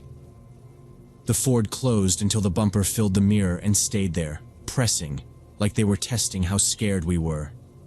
I took the first fork left because the grade looked lower, then a sharp right where the ditch bit the shoulder and the back end tried to come around. The truck held position, horn once, then just engine and glare. I tried a light brake tap and instantly regretted it when they mirrored me and I almost spun. "Don't," Sarah said. "Just go." So I went, wipers hammering, tires slapping water, hands locked on the wheel, picking lines by memory and dumb luck and the way the mud looked less shiny. Now, before the next part, you should know those forest roads look cloned in rain, same trees crowding in, same bent markers, so we were guessing, not navigating. The call connected long enough for Sarah to yell we were between Hillsborough and Forest Grove near a collapsed house. The operator asked for cross streets. The call died. The truck never dropped back. If anything, it got braver, nosing into our blind spots on corners like it wanted me to twitch. I kept us center and let the engine work because panic makes dumb inputs, and we couldn't afford dumb. We clipped a narrow bridge, brushed a skinned guardrail, blew past a faded bus sign. The dash said 40 minutes of this, and it felt like more. Every time I thought we'd open space, they surged, like they knew the map by heart, and we were playing on their field. At a T with a county sign, I picked the name that felt shorter. The surface changed. Gravel to patchy asphalt to fresh paint, and the speed crept up because pavement felt safe, even though it wasn't. I hydroplaned once, corrected, forced my foot steady instead of stabbing the brake. The first big box sign through the mist felt like oxygen. Strip lights, wet parking lots, moving cars, normal life. We hit the outskirts of Hillsborough, and I flashed hazards and took the first gas station with people under the canopy. A minivan, an old sedan, 2 teens by the door. I swung to the pump closest to the store, laid on the horn, killed the engine. "Out," I said. And we got out because I didn't want to be trapped if they rammed us. The pickup braked late, then rolled past the entrance slow as a parade. Real casual. Through the wet, I saw the same skinny guy in the dirty army jacket at the wheel. The same tall woman riding shotgun with one hand braced on the door, faces flat. No front plate I could see. They didn't stop. They slid the light and kept going toward the next intersection like we were nothing, like the chase hadn't happened at all. Inside, the attendant, a guy our age with a nose ring, already had the phone to his ear. "You okay?" he asked. I said, "We got chased out of the hills by people at a collapsed house," and pointed north. He told the dispatcher we were at his station, and a Ford had tailed us tight for a long run. The minivan dad said he'd seen the truck fly by with brights on. The attendant said that stretch is known for a camp that gets aggressive and throws rocks, that police know but don't linger because it's spread out and nobody's been seriously hurt yet. A cruiser pulled in. The officer took our info, noted the house and the Ford, said they'd send a unit up, but unless we could ID the people or show a direct strike, it'd be trespass at best. He told us to file the online report at home and to get the glass replaced before it blew out. Sarah's hands shook signing. We bought duct tape to keep the corner calm and left by the main road without detours. Back at our apartment, we traced a map and couldn't agree on half the turns, and then we stopped. We're done with spontaneous back roads and falling down houses. We stick to places with service and witnesses. And sometimes, when it's late and tires hiss on wet pavement outside our window, I think about how different that night would have ended if we'd bogged down on their property, or if the engine had coughed once on that hill.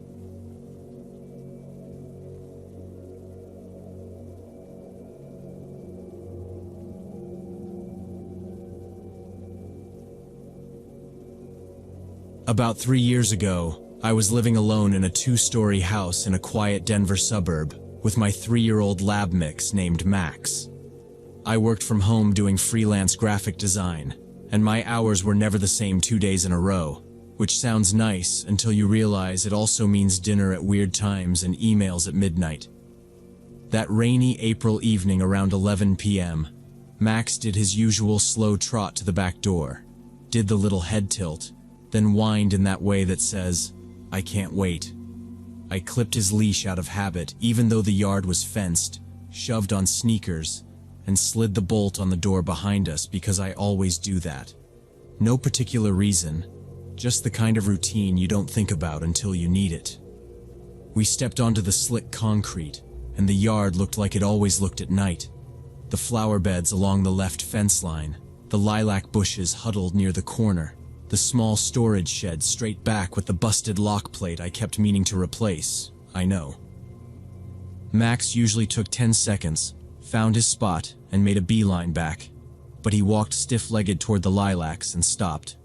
Tail up, ears forward, that low sound in his throat that's not really a growl and not really a whine, more like he's thinking hard. I said, "Leave it, buddy." Tugged the leash to angle him toward the patio. He didn't budge. I told myself it was a raccoon or a possum, because we'd seen both in that strip before.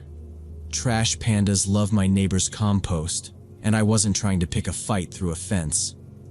He pulled again, this time toward the shed, nails skidding on wet concrete, and the sound made me flinch because it carried in the rain. "Max, heel," I said, trying to sound casual because I didn't want to teach him that my nerves equal his nerves. He ignored me, nose high now, growl building. I squinted past the lilacs and took one step left to get the angle, and that's when I saw it. A hunched shape tight to the shed's back corner, exactly where the streetlight leaves that stupid triangle of shadow I always forget about. Dark jacket, knit cap, shoulders tucked in like he was trying to fuse with the siding, not moving, watching. My brain did that fast math, wrong hour, wrong posture, wrong place, and I felt that dumb urge to stare. Instead, I laughed at nothing, a little too loud probably, and said, "Come on, dude, we're not playing fetch in the rain," like I was talking to Max only. I turned for the house. Max planted his feet and barked straight at the shed, sharp and pissed now. I leaned my weight into the leash and dragged him a half step, then another, whispering, "Come on, come on," trying to be steady. Behind us, something shifted on the grass. Wet squelch, fast and close, like the person had decided stealth was a waste of time. I didn't turn around. Not running, not freezing either. Just moving in a straight line for the back steps because I knew I could get the door locked faster than anything else. Max kept barking over his shoulder and half walking backward. My fingers found the knob, the deadbolt slid, and we were inside. I threw the bottom lock and the top, set the chain, and flicked the kitchen light on. Tiny bit of theater, I guess, like a neon sign for someone home, not asleep. Max was losing it. Front paws scraping the door, claws ticking. I told him to sit, which he did for half a second, then popped up and hammered the wood with both paws like he was trying to break out there instead of in here. I grabbed his collar and guided him to the side of the island, pressed my hand to his chest because that usually calms him, didn't really, and listened. Rain. Refrigerator hum. Then a careful rattle at the handle, slow, testing, followed by these small taps around the frame, like someone feeling for a weak spot, which, I hate that I know this, is how you find a latch that didn't catch. I lifted the corner of the curtain over the sink just enough to see the yard. The man was there, close and calm in a way that made me feel stupid for hoping it was just a kid cutting through. Same cap, same jacket, hands bare. He moved from the back door to the kitchen window and peered at his own reflection first like he was checking angles, then leaned in to look past the glass. Sidestep, scan, sidestep again. He didn't rush. He knew what he was doing. He went along the siding, pausing at the dining window, then the slider by the living room, checking latches, tapping trim, glancing back at the gate every so often like he had a rhythm. I pictured the old lock plate on the shed again and felt my jaw clench because careless stuff stacks up on you when you're tired and you think you'll fix it later. What if? I clipped Max's collar to the short leash I keep on the coat hook so he couldn't bolt back to the door, and we moved to the living room where the couch angles toward the hall. I kept the kitchen light on and the living room light off because there was no reason to gift him a clean view of me. The floor creaked under my left heel where the board's loose, another little thing I kept meaning to fix. And I froze, then shifted my weight to the rug. Max's breathing was loud against my knee, hot and fast. Rain hit the slider in little bursts. I heard the faint squeak of a window screen flexing, and then the thud of it snapping back. Now, before I explain what I did next, you should know I'm not the call 911 for noise neighbor. I shovel my own snow and deal with my own spiders, and I hate making a fuss. But a stranger encircling my first floor windows like he's picking a lock out of a menu is not a noise. It's a choice. I took the phone off the side table, ducked behind the arm of the couch so I was below the window line, and dialed. When the operator answered, I kept my voice low so the intruder wouldn't hear. "Ma'am, stay on the line and stay away from the windows," the dispatcher said, steady voice. And I said I was in the living room behind the couch with my dog restrained. And yes, the back door was locked. Yes, the deadbolt. Yes, the chain. I could still hear him outside. That same careful rhythm, metal on metal, then palms on glass. And every time he paused, Max would point his whole body at the sound and breathe like he wanted orders. The dispatcher asked for the cross streets, and if there were weapons in the home, no. If anyone else was inside, no, and if the basement had exterior access. I told her about the garden-level windows on the south side that sit under the deck, and how I always thought a person couldn't get through. Too narrow, too dumb to try. Then I heard nothing at all. That silence is hard to explain. Like the rain kept going, but the house got vacuum sealed, and it made the hair on my arms rise, which is when Max locked on the hallway and pulled. And I heard this soft, gritty scrape from the floor vents, like someone was working right under the deck where the concrete lip meets the window well. The dispatcher said, "Do not confront him. Officers are en route," and she had me confirm the address again. I crawled to the top of the basement stairs and listened. There it was, a tiny click, then another, like a bobby pin on aluminum. And I pictured the flimsy little latch I'd never upgraded because who would choose that window? Max bristled, let out one hard bark before I could clamp my hand over his muzzle, and the scraping stopped. We stayed completely still for maybe 20 seconds, me counting the numbers on the thermostat because it gave me something to do. Then the sound started again, slower this time, a patient testing, and I realized he wasn't guessing, he knew lock hardware. He had done this before.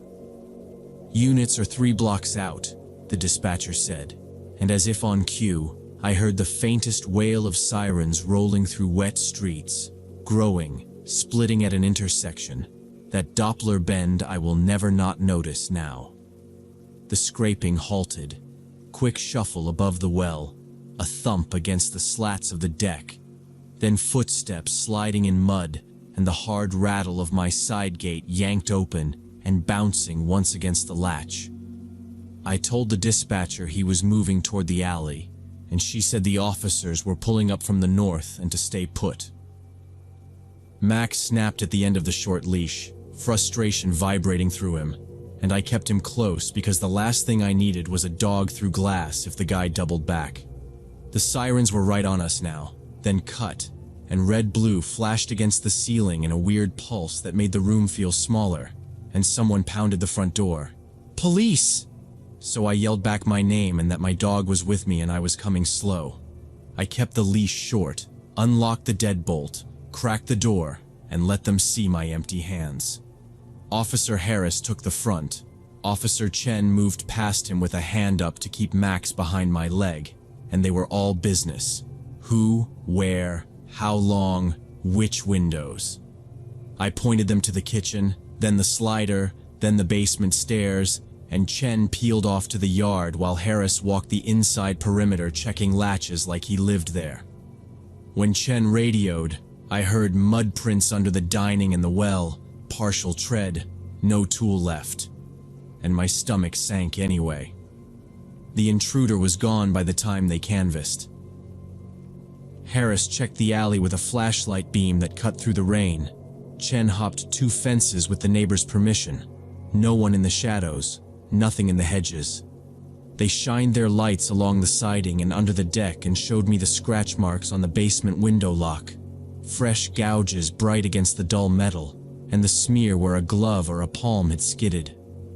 We went next door and across the street. Nobody had seen anything except Mrs. Johnson, who said there'd been an unmarked white van idling midday. No ladders, no logos, 2 guys swapping places in the driver's seat like they were waiting out a clock. Harris wrote it all down. Plate unknown, model unknown.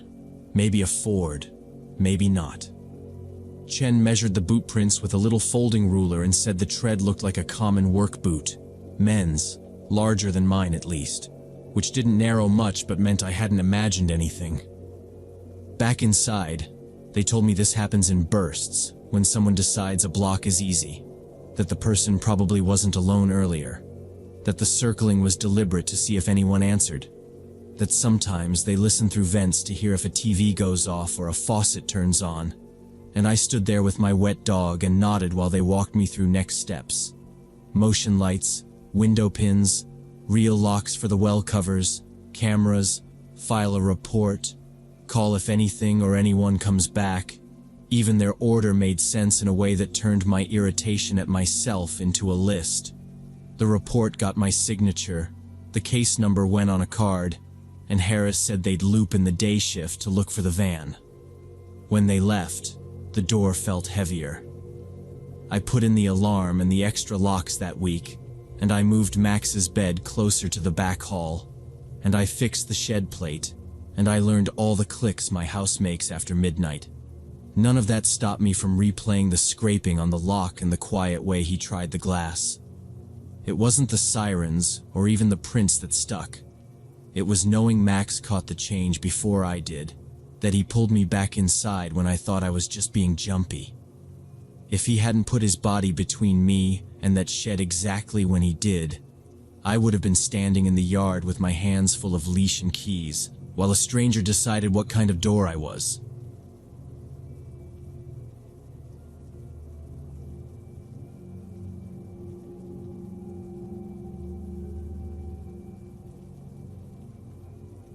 I work as a security guard at a medical supply warehouse in the industrial district, and I usually walk home through Riverside Park after my 6 a.m. shift ends. The path cuts past a little pond, and then straight to the east gate, so I save like 10 minutes. And at that hour, there's usually just a couple joggers, and a guy who fishes in work boots. One rainy September morning, the storm drains had choked all night, and the low parts of the park were flooded. Water up to mid-calf and moving slow like a shallow river over the path. The lamps were off because maintenance hadn't started yet and the timer must have been messed up. So it was that gray pre-sunrise light where you can see shapes but not faces. I stood at the entrance for a second, thinking about detouring to the street, but I was soaked already from the warehouse to the corner, and it was still the shortest route home, so I figured I'd wait it. The park guys wouldn't be around for a couple hours, and I just wanted dry socks and a hot shower. I had my work jacket zipped and my flashlight clipped to my belt. Not that I love using it in the rain, 'cause water on the lens makes everything look worse. But I kept a hand on it anyway. The water felt colder than I expected, and there were leaves and bits of trash drifting by. A plastic grocery bag snagged around my shin like it had opinions, and I kept lifting my feet high so I wouldn't trip on the curb edges I couldn't see. Benches were half under, and the little trash can by the pond had floated sideways, lid banging softly. I don't spook easy. Night shift in empty buildings will beat that out of you. But something about the quiet after a storm is weird, like the air's still listening. I stayed near the inside rail of the path, so if I slipped I'd have something to grab, and I kept glancing at the dark lump of the pond to my left, counting the little safety lights on the opposite shore that were dead this morning. I told myself it was fine. Keep moving. Get through. As I came even with the pond's closest curve, I heard splashing that didn't match my steps, kind of a sharp slapping, and I thought duck or maybe a dog. But then I saw a person in the water near the shore. Long hair plastered down, wet strands stuck to the side of their face, and it looked like a woman sitting in the shallows with her legs flat and her hands hitting the surface over and over. At first I thought, okay, some kind of therapy thing or a cold plunge situation. People do weird stuff at dawn. But the way her arms jerked was off, not steady. Just hard random hits like she couldn't feel how loud it was. The noises she made weren't words, more like breaths pushed out wrong. I called out, "Hey, you good?" And she didn't react. Then she pitched forward face first into the water and didn't come up. That took it from weird to bad in a second, and I stepped off the path toward her without thinking. Angle to the right where the grass makes a little ramp. The water pushed at my knees when I left the paved edge, and I felt for the ground with my toes. Careful, because there's a lip there. I've sat on it in summer. "Ma'am," I shouted louder, already reaching for my phone even though it was in my inside pocket and probably damp. The screen lit, but the touch was jumpy under rain, and I was close enough now to see her hair floating out and her back humped under a soaked hoodie. I put the phone away and said, "I'm coming in. Don't move. Don't panic, okay? Because people thrash and drown you. I've had the training videos, and I was trying to spot how deep it got 2 steps out." She still didn't move. I took one more step, and then she lifted her head.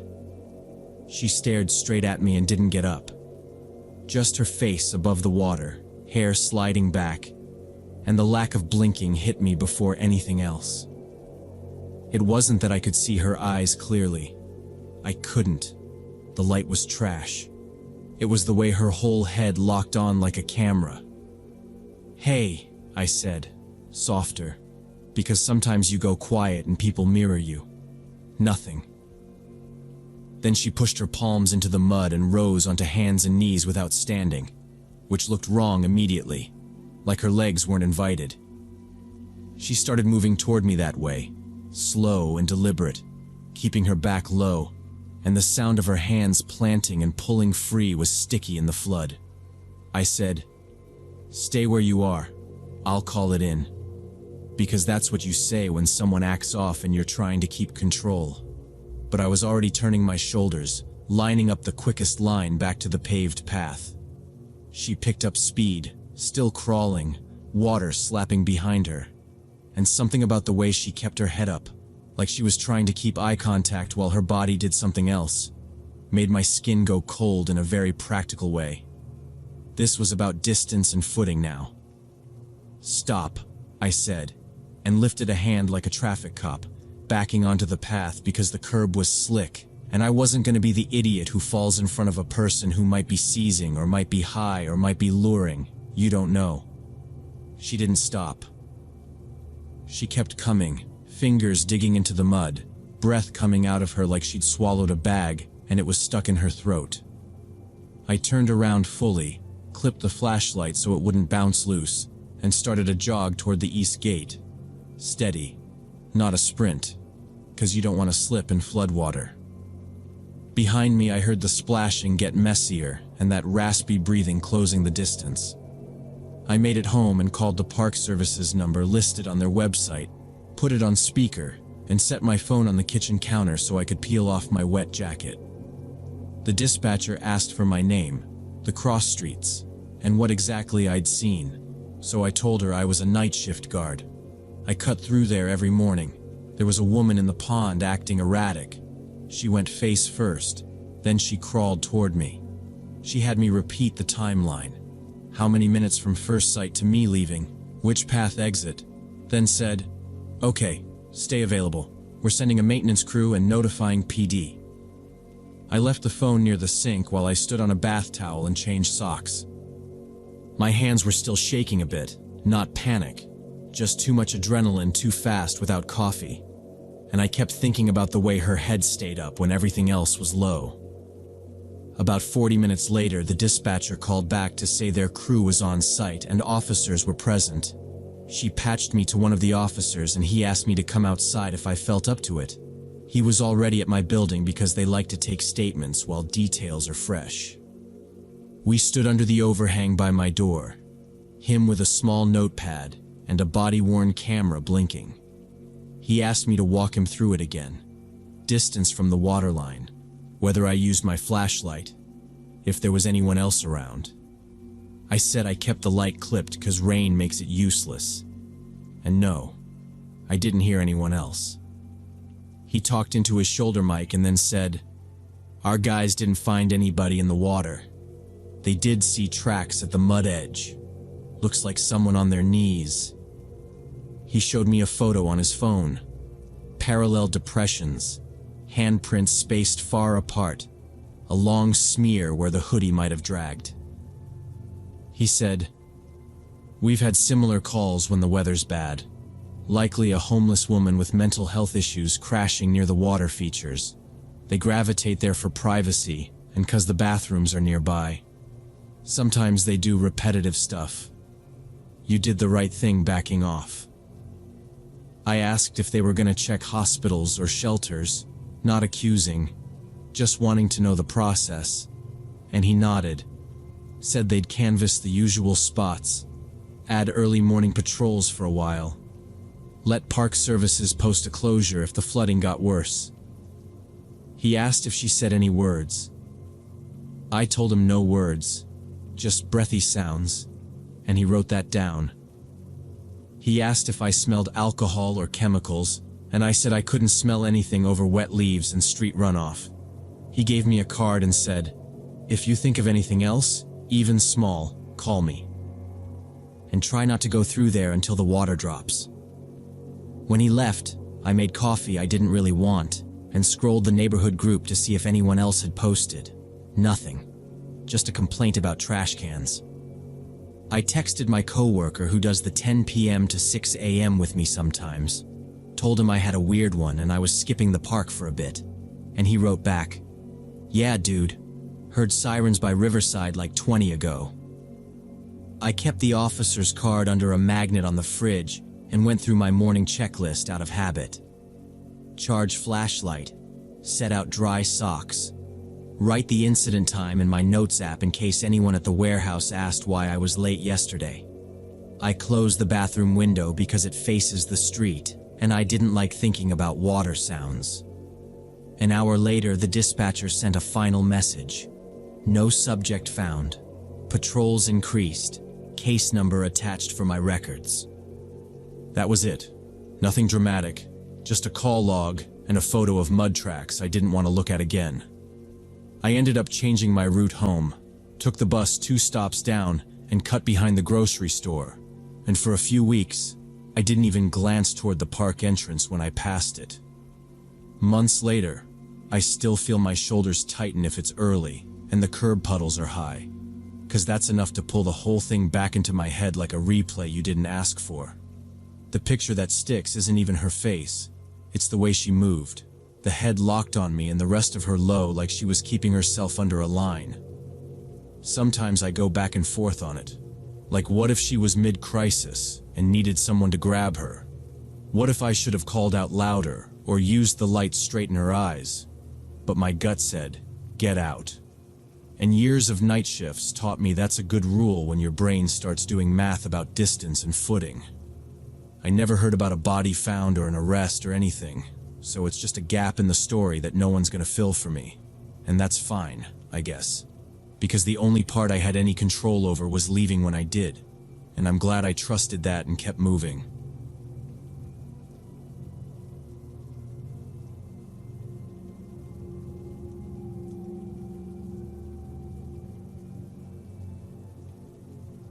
Way back in 2017 when I was 16, me and 4 friends used to explore abandoned buildings in the old part of Detroit, where the economic collapse had left tons of empty structures. We picked the Meridian Health Center, a private clinic that had been shut down in 2019 after losing its license and going bankrupt. The 3-story building had an outpatient clinic on the first floor and an inpatient ward upstairs. On this foggy October night, the 5 of us got in through an unlocked service entrance, using our phone flashlights to see. The place still smelled like disinfectant mixed with mold and decay. The hallway by the service door had a wall clock frozen at 2:14, a busted vending machine, and a yellow mop bucket tipped on its side with dried streaks everywhere, like someone quit mid-shift and never came back. We kept saying dumb stuff to sound braver. You know, that jittery fake confidence. And I remember noticing the exam room signs still taped up. Derm, imaging, billing, like someone was going to walk out and ask for a copay. Now, before I explain what happened next, you need to understand we weren't thieves or vandals. We were just kids with phones and no money who liked dares. So when we saw the reception window still had a little bell on the counter, I rang it, which echoed way too much in the dark. Danny laughed. Someone shooshed him, and that's when I got that first bad feeling I couldn't explain. Like the building wasn't empty in the way we wanted it to be. The first floor had leftover medical equipment scattered around, broken examination tables, scattered patient files, empty medication boxes. We were being pretty loud, laughing and joking around as we explored deeper into the building. Then we heard this loud crash from the second floor, like someone had knocked over a metal gurney or something heavy. My friend Danny, who was always the boldest in our group, suggested we check out what made the noise. I wasn't thrilled about the idea, but peer pressure won out. We go together, quick in and out, I said, trying to sound in charge even though my palms were sweaty and my phone kept slipping. The staircase creaked under our weight, and the air got stuffier as we climbed, with this sour smell getting stronger. On the landing, there was a taped paper that said, "No patient access, staff only," and someone had drawn a smiley face over it. And I don't know why, but that dumb smiley made me uneasy, 'cause it looked fresh, like someone had done it after lights out. We hit the second floor hall, and our lights picked up a trail of something smeared, brownish, maybe rust, maybe worse, leading toward the inpatient rooms. Danny whispered, "Probably raccoons," and somebody behind me said, "Not in here, man." And then the smell got real, like rotten meat mixed with bleach, and we were already committed, so we kept moving. Slow, trying to keep the beam steady while our shoes stuck a bit on torn linoleum. In one of the patient rooms, we found a dead dog with its stomach cut open, and the stench was absolutely revolting. One of my friends immediately threw up from the smell and sight. That's when we heard whispering coming from the corner of the room. Our flashlights revealed this guy in his 50s wearing a filthy hospital gown and torn pants. His legs were covered in open sores, and he was holding what looked like a rusty scalpel. For a second, nobody talked, just our breathing and the drip-drip from somewhere behind him, and the way he crouched there on a mattress spring like he was trying to make himself smaller but not really hiding made everything feel wrong. Danny blurted, "Hey, we don't want trouble." And the man tilted his head, eyes too bright in the light, grinning like he'd rehearsed the expression in a mirror. "You bring me anything?" he asked in this hoarse whisper, like the words hurt. "Any food?" He lifted the scalpel a little, not swinging it, just showing he had it. And I saw the blade was dark along the edge, rust, blood, both. And my chest went tight. I said, "We'll leave." Because that made sense, right? We leave. He keeps whatever he's got going on here. No one does anything stupid. He stared at the dog, then at us, and he kind of licked his lips like a nervous tick, and he said, "They locked me out down there, no trays, so I've been taking what comes." Someone behind me whimpered. I think it was Kyle. And that tiny sound set him off smiling wider. He took a slow step, the scalpel twitching, and asked again if we'd brought food. Real soft, like he didn't want to scare it away. We all freaked out and ran for the exit. We bolted out of that building faster than I'd ever moved in my life.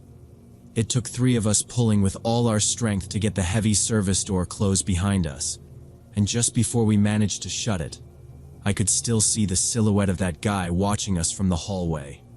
Danny yelled to push lower. "Lever it! Lever it!" And the latch finally bit. This sharp metal clack that felt way too loud. And then it was just the fog in our breath and the busted loading ramp under our shoes. We sat on the cracked concrete, phones still in our hands but nobody recording anymore. Just that aftertaste of the smell stuck in the back of our throats. Somebody said, "No way that was real."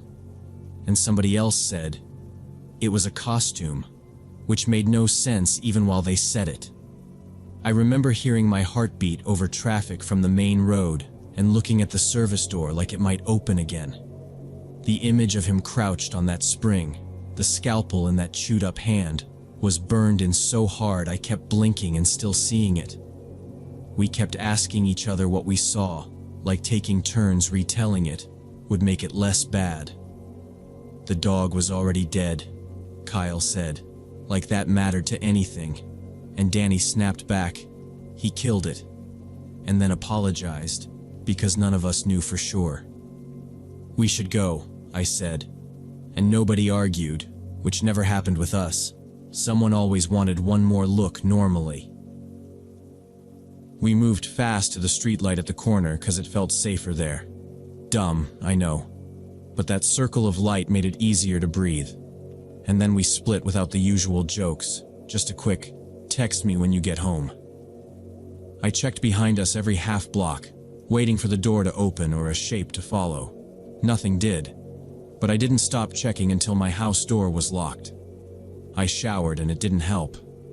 The smell was in my head, and every scrape of the shower rod made me flinch like metal was moving upstairs. For a while after that, we didn't talk about it much, like we'd agreed without saying it to let it fade. But it didn't really fade. Little stuff would set it off. Passing a clinic sign, the sound of a cart rolling somewhere, even the chemical sting from a gas station bathroom. And then one of us would text the group chat a single word, "Meridian," and the replies would come in fast like, "Drop it," or just the sick emoji. We didn't go back to the old part of Detroit. If we drove near it, we kept the windows up. If another friend asked for a spot to explore, we said no and let them think we were being lame because that was easier than explaining the thing we'd seen and the guy asking for food like it was nothing. About a year later, police arrested the guy, Richard Hayes, a former maintenance worker at the clinic who'd been living there since it closed. It was in a short local article first, and then a longer piece that named the building and had a photo of the boarded windows. When I saw his name, I read every line twice. He was addicted to drugs and had serious mental health problems, surviving by eating scraps from dumpsters and catching stray animals. When they arrested him, he had several knives and medical tools stashed around the building. There was a quote about improvised bedding in multiple rooms, which made sense with the mattress spring, and a line about evidence of animal harm, which made my stomach flip even though we all knew already. Investigators said he could have easily attacked us if we'd stayed longer or if he'd been more aggressive that night. One detective was blunt in the report. Kids had been seen going in for years, and it was a miracle no one got cornered in a stairwell. After that, none of us ever went into another abandoned building. Not even the easy ones people film for clout. We cleaned our feeds and stopped talking like we were urban explorers, because we weren't. We'd just been lucky idiots. Sometimes I think about how close we came to a really bad situation, and it's not some dramatic thing where I swear off everything forever. It's simpler, like I replay that moment where he lifted the scalpel just a little and asked if we had food, and I realized that if any one of us had tried to act tough, or crack a joke, or step forward for a better shot, it might have gone the other way, and that's it. There's no moral, just a thin line between a creepy story and a headline with our names, and I don't cross lines like that anymore.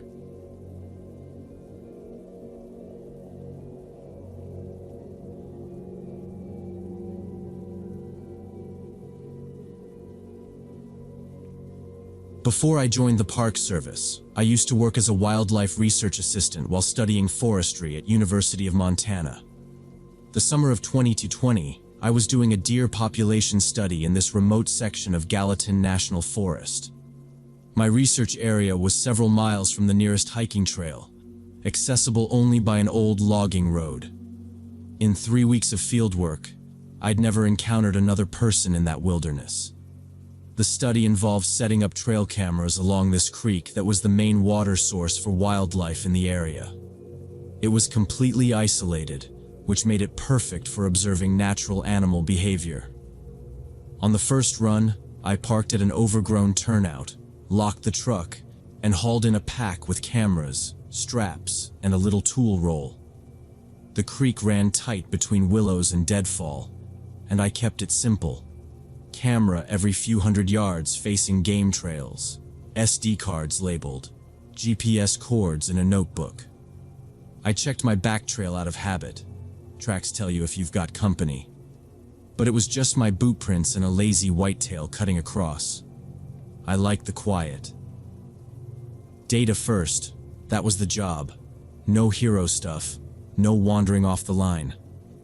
Now, before I explain what happened next, you need to understand the routine. I'd go in late morning, move steady, and be back at the truck by late afternoon. No camping on site. I carried bear spray and a basic first aid kit, and I kept my phone on airplane mode to save battery. Text my in/out when I had bars. Predictable was the whole point. I wasn't out there to be a hero, just to collect clean data and not spook deer. During my first trip to install the cameras, I heard this weird metallic clanging coming from the north, like someone rhythmically banging on a metal pipe or bucket. The sound went on for about 10 minutes, then stopped. It came in bursts, 3 hits, pause, 3 again, like a signal, which sounds dramatic, but that's what it was like. I stood on the creek bank listening with my hand on a useless radio and told myself it was wind on scrap tin from an old camp or a gate somewhere. There are always gates. Either way, it wasn't my mission, so I kept moving. A little past noon, I found the beaver. It was on a gravel bar, belly up, decapitated with what looked like a hunting knife. The cut was clean, and the pelt was untouched. Ants were already swarming the belly. There were lug-soled boot prints in the wet sand, and a faint drag line into the willows that ended in trampled grass. No head. I took 2 quick photos for the log, then stepped back, because it didn't look like a trapper's mess or a cougar kill. It looked deliberate and sloppy at the same time, and if someone was pulling illegal sets up here, I didn't want to be standing over their work. I finished the line fast after that. Cameras a touch higher, straps tight, no reflective tape showing, and angled north on the way out to see if I could locate the source of that clanging. All I found was a rusted 55-gallon drum, half buried in mud near the old road. I tapped it. Dull thud. No rhythm. The only other new thing was a cigarette filter mashed into the sand by the creek. Could have floated in. Could have not. I bagged it anyway and hiked out with that prickly feeling between your shoulder blades that you talk yourself out of because you're alone and don't want to be jumpy. A week later, I returned in the late afternoon to check the cameras, planning to finish before dark. My advisor wanted the cards swapped and asked me to add 2 angles at the beaver spot to catch human activity if there was any. Same turnout, same mileage note on the clipboard, same walk-in, just a little faster because clouds were stacking and I didn't want to get soaked. First 2 cameras looked normal. Thumbnails showed deer noses, raccoon tail, a black bear's rear end. Nothing weird. At the 3rd camera, the strap was slightly lower than I set it. Not by much, but I'm a creature of habit. I mount at sternum height, buckle tail tucked the same way every time. This one sat at belt line, and the buckle had been retensioned in a way I don't do. No claw marks, no scrape on the bark. I told myself a sagging branch brushed it, and I was overthinking. I'd do that. Then moved faster, keeping my eyes open for fresh boot tread. By the time I got back to the gravel bar, the beaver carcass was gone. No bones, no hair clumps, just a dark stain on the rocks and smeared footprints like someone had shuffled around wiping sign. The prints overlapped mine from the week before. I took photos, set the extra cameras facing 2 approaches, and decided I was done being slow about it. Time to get back to the truck before the light dropped. On my way back along the same trail with my flashlight, I walked straight into this army cot that had been strung up across the path with ropes. It was loaded with empty cans and plastic bottles that created a makeshift tripwire setup. Everything rattled and clattered and bounced off my chest, and the noise punched through the trees hard. I stepped back, catching the white nylon tied to a sapling at shoulder height, and a second line run low like a snare. The cot had been hoisted between 2 trunks, chest high, not ankle, and there were fresh knots I didn't recognize. My first dumb thought was bear deterrent, but bears don't tie knots and they don't collect bottles. I crouched and traced the ropes to a little blind cut into the brush. Kneeling spot, crushed cigarette filter, heel print still crisp. The obstacle wasn't there to keep anything out. It was there to make noise and slow me down at a choke point about 20 minutes from the truck, 5 past my last camera. The positioning was too precise to be accidental, and it was clearly meant to block or trip anyone using the trail. Someone had been watching my movements and knew my routine. I thumbed the radio on and kept my voice low even though it didn't really matter. "Base, this is Mason. I'm heading out. I need a pickup at the old logging road gate. Can you have Tom meet me there?" And my supervisor came back after a beat like he was moving to better reception. "Copy. I'm on my way, 20. I didn't argue the number. I just started a steady pace around the cot, cut the low line with my multi-tool so it wouldn't snag my legs on the return, and marked the spot in my notebook with a quick triangle and time. Practical stuff. Nothing fancy. I stayed off the trail for 50 yards just in case someone had more lines strung ahead, then eased back on where I could see my own boot prints and the typical elk sign. I kept the flashlight ready but didn't use it unless I had to because the light draws eyes, and I didn't want that. Halfway to the road, the metallic banging started again, only closer and more insistent, like whoever had the pipe was walking parallel to me and hitting it against a drum or a tank in hard threes, and I could hear the rhythm bouncing off the trees. I stopped long enough to check bearings, north, still north. And then I saw a low orange glow through the lodge poles. Not a sunrise kind of glow. A campfire that someone had banked behind a tarp or rock. Silhouettes passed through it, 2 for sure, maybe 3, and one of them lifted something long and set it down. Not like a rifle being shouldered, more like moving a pole. But I wasn't going to squint and pretend that helped. I said out loud, "Nope," because that was enough for me. No closer, no curiosity.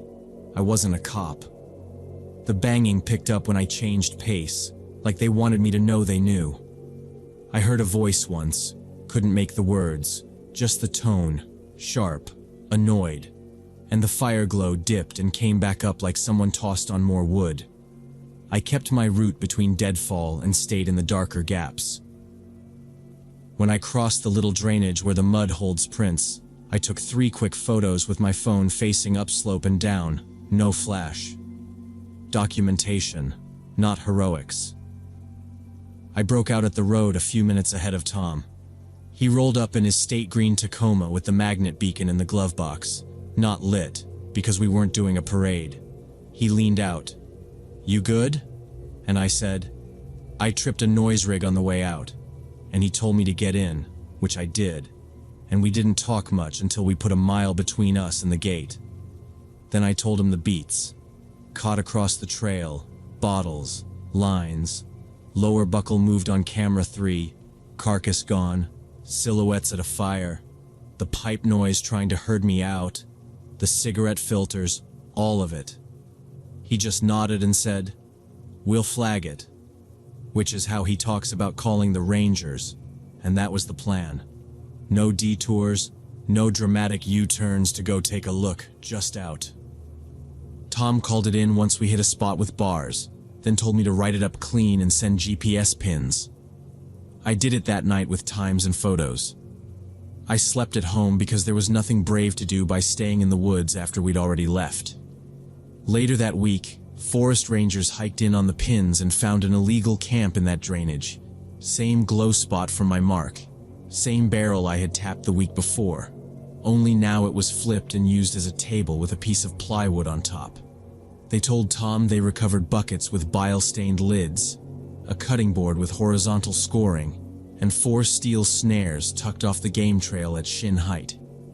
There were bear pads dragged in, gallbladder jars, and a cooler with paw sections on ice. No people when they got there. Site was warm, coffee still in a chipped mug gone cold, fresh ashes. But whoever ran it had cut out fast. The Rangers said the pipe noise trick wasn't weird at all, just old-school intimidation. And the cot was exactly what we thought. Slow you, make noise, make you predictable. They called it a cruelty crime scene and they packed everything out bagged and tagged. One of the Rangers, a guy named Ellis who'd worked poaching cases before, told me straight, "You didn't want to walk in on that. They get cagey when they've got inventory." He said bears are cash to the wrong people, and anyone protecting that kind of setup isn't thinking about my school credit. He asked if I wanted to ride along when they canvassed the closest pullouts to look for tire patterns, and I said no because I had class, and also because I'm not a cop. I handed over my photos, my notes, my cigarette filters in little zip bags, and that was my piece. I still do field work, and I still go alone sometimes, but I don't do predictable anymore. Routes rotate, check-ins are strict, pins go to 2 people. And if something feels off, I call it off because there's nothing brave about stepping into someone else's crime to prove you can keep a schedule.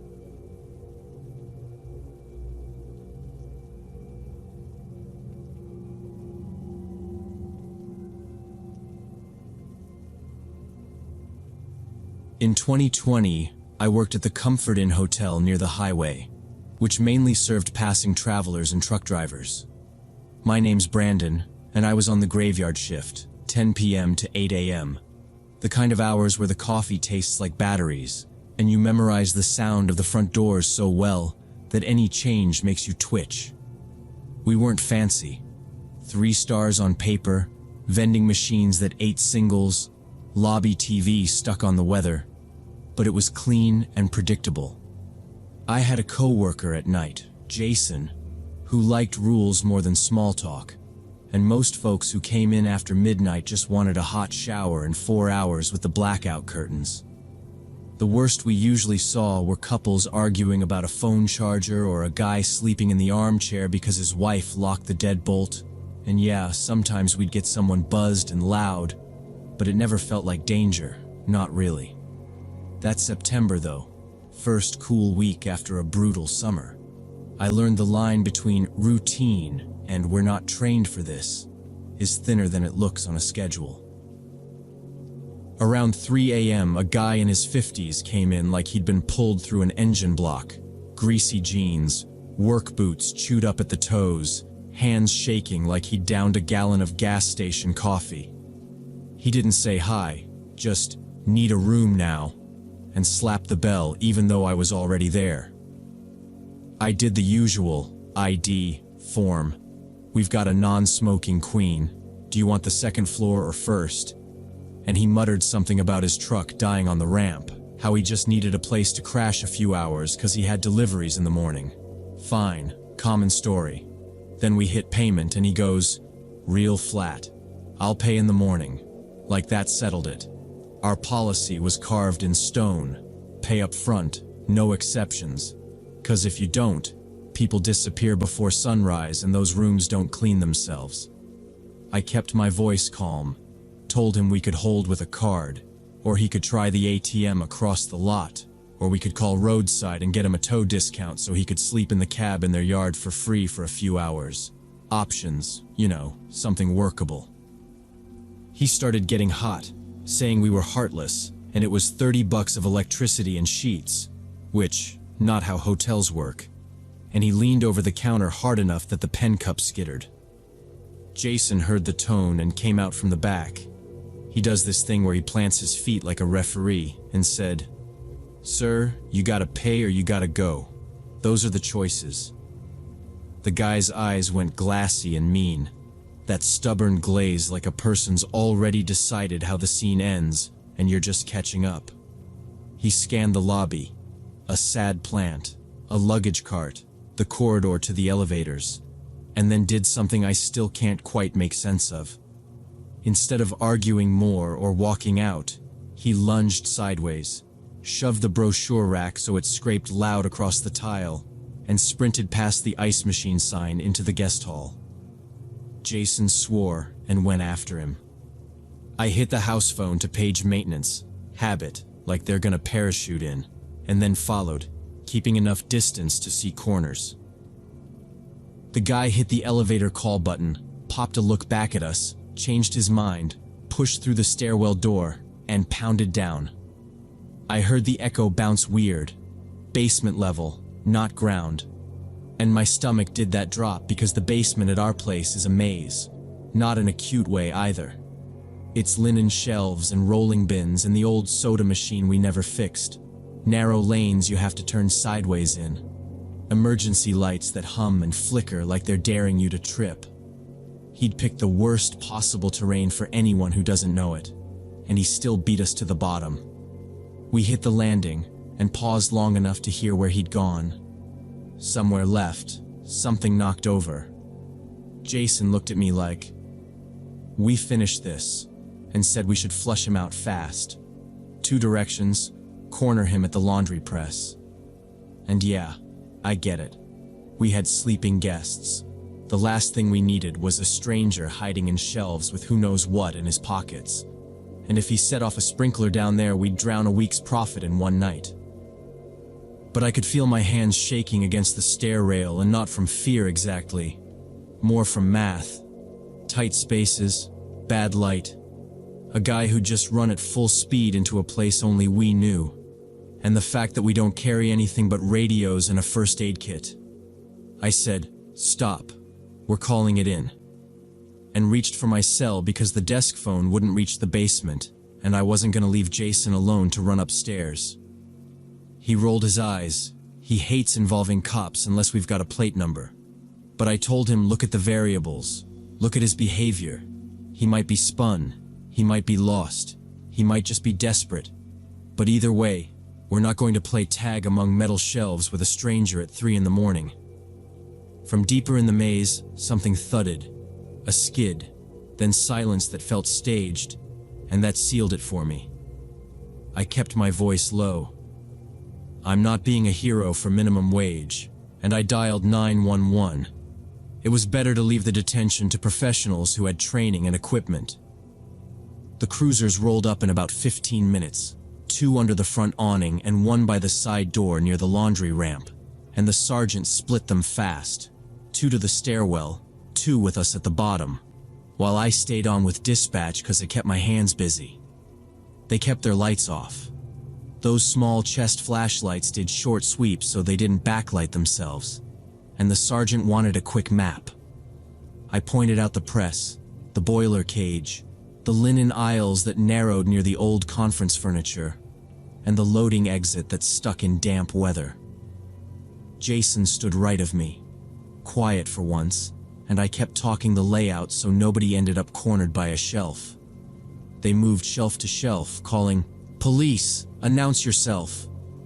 Then softer as the aisles tightened, and when they reached the far corner, a beam hit a hunched shape, wedged behind two armoires and a stack of folded banquet tables from our conference days. "Hands where we can see them," one officer said. The guy twisted and the steel flashed, a kitchen knife 8 inches long, bulk pack cheap. Someone had left a mixed box of supplies by the housekeeping sink. Sponges, a box cutter, loose forks from Lost and Found, and he must have fished the knife from there. He held it low like he wasn't sure what to do with it, which somehow made it worse. No one rushed him. The sergeant kept a palm up and used that practiced voice that only sounds boring when you don't need it. Told him to breathe. Told him nobody wanted him hurt. Told him medical was waiting if he put it down. The other two shifted a little. Not enough to spook him, just to keep angles clean. And I could see their tasers still holstered. Message clear. Finish this clean. He touched the blade to his wrist and flinched at the first sting. "Stop. Look at me," the sergeant said. And then he said the man's first name like he'd already gotten it from dispatch, and that snagged him. The knife rattled on the concrete before anyone touched him.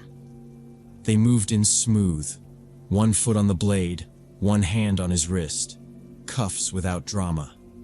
He sagged onto a rolling linen bin, and they checked his arms, just a scratch. On the way up, he bucked once. The sergeant shifted his grip and said, "You're done," and that was it. EMS staged by the side door and checked vitals and pupils.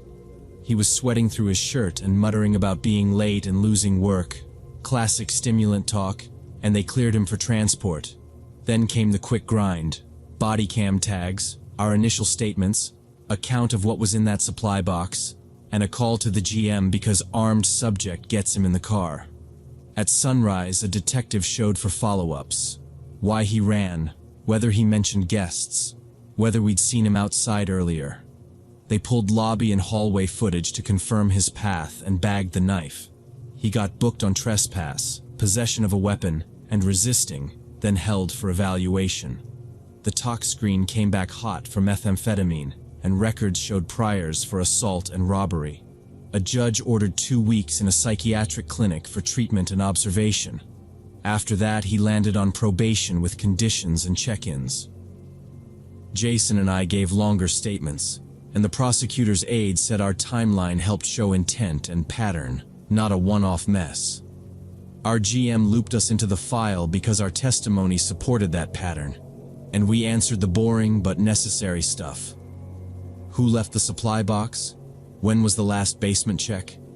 Did we warn him about trespassing? It was systematic. He didn't invent that plan at our counter. Somewhere it had probably gone worse. We locked down loose gear, killed the habit of staging mixed boxes in common areas, and posted a basement checklist where people actually looked. After that, I set simple tripwires and stuck to them. First sign of aggression with no payment, call it in. Refusal to leave, lock the desk and step back. Sudden move towards staff space, hit the alarm. The hotel put more cameras in the basement and gave us panic buttons tied straight to dispatch. I trained new hires with short rules and quick examples because that's what you remember at 3 a.m.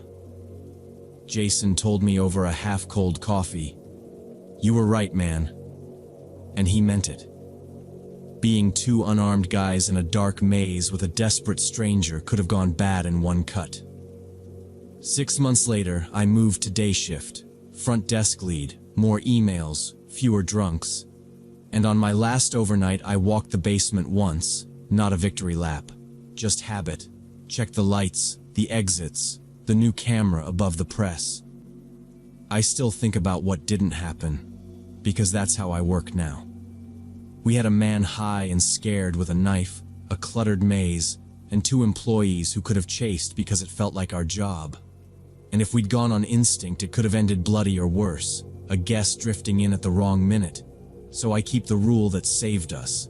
Call early, keep distance, let the trained people do the holding.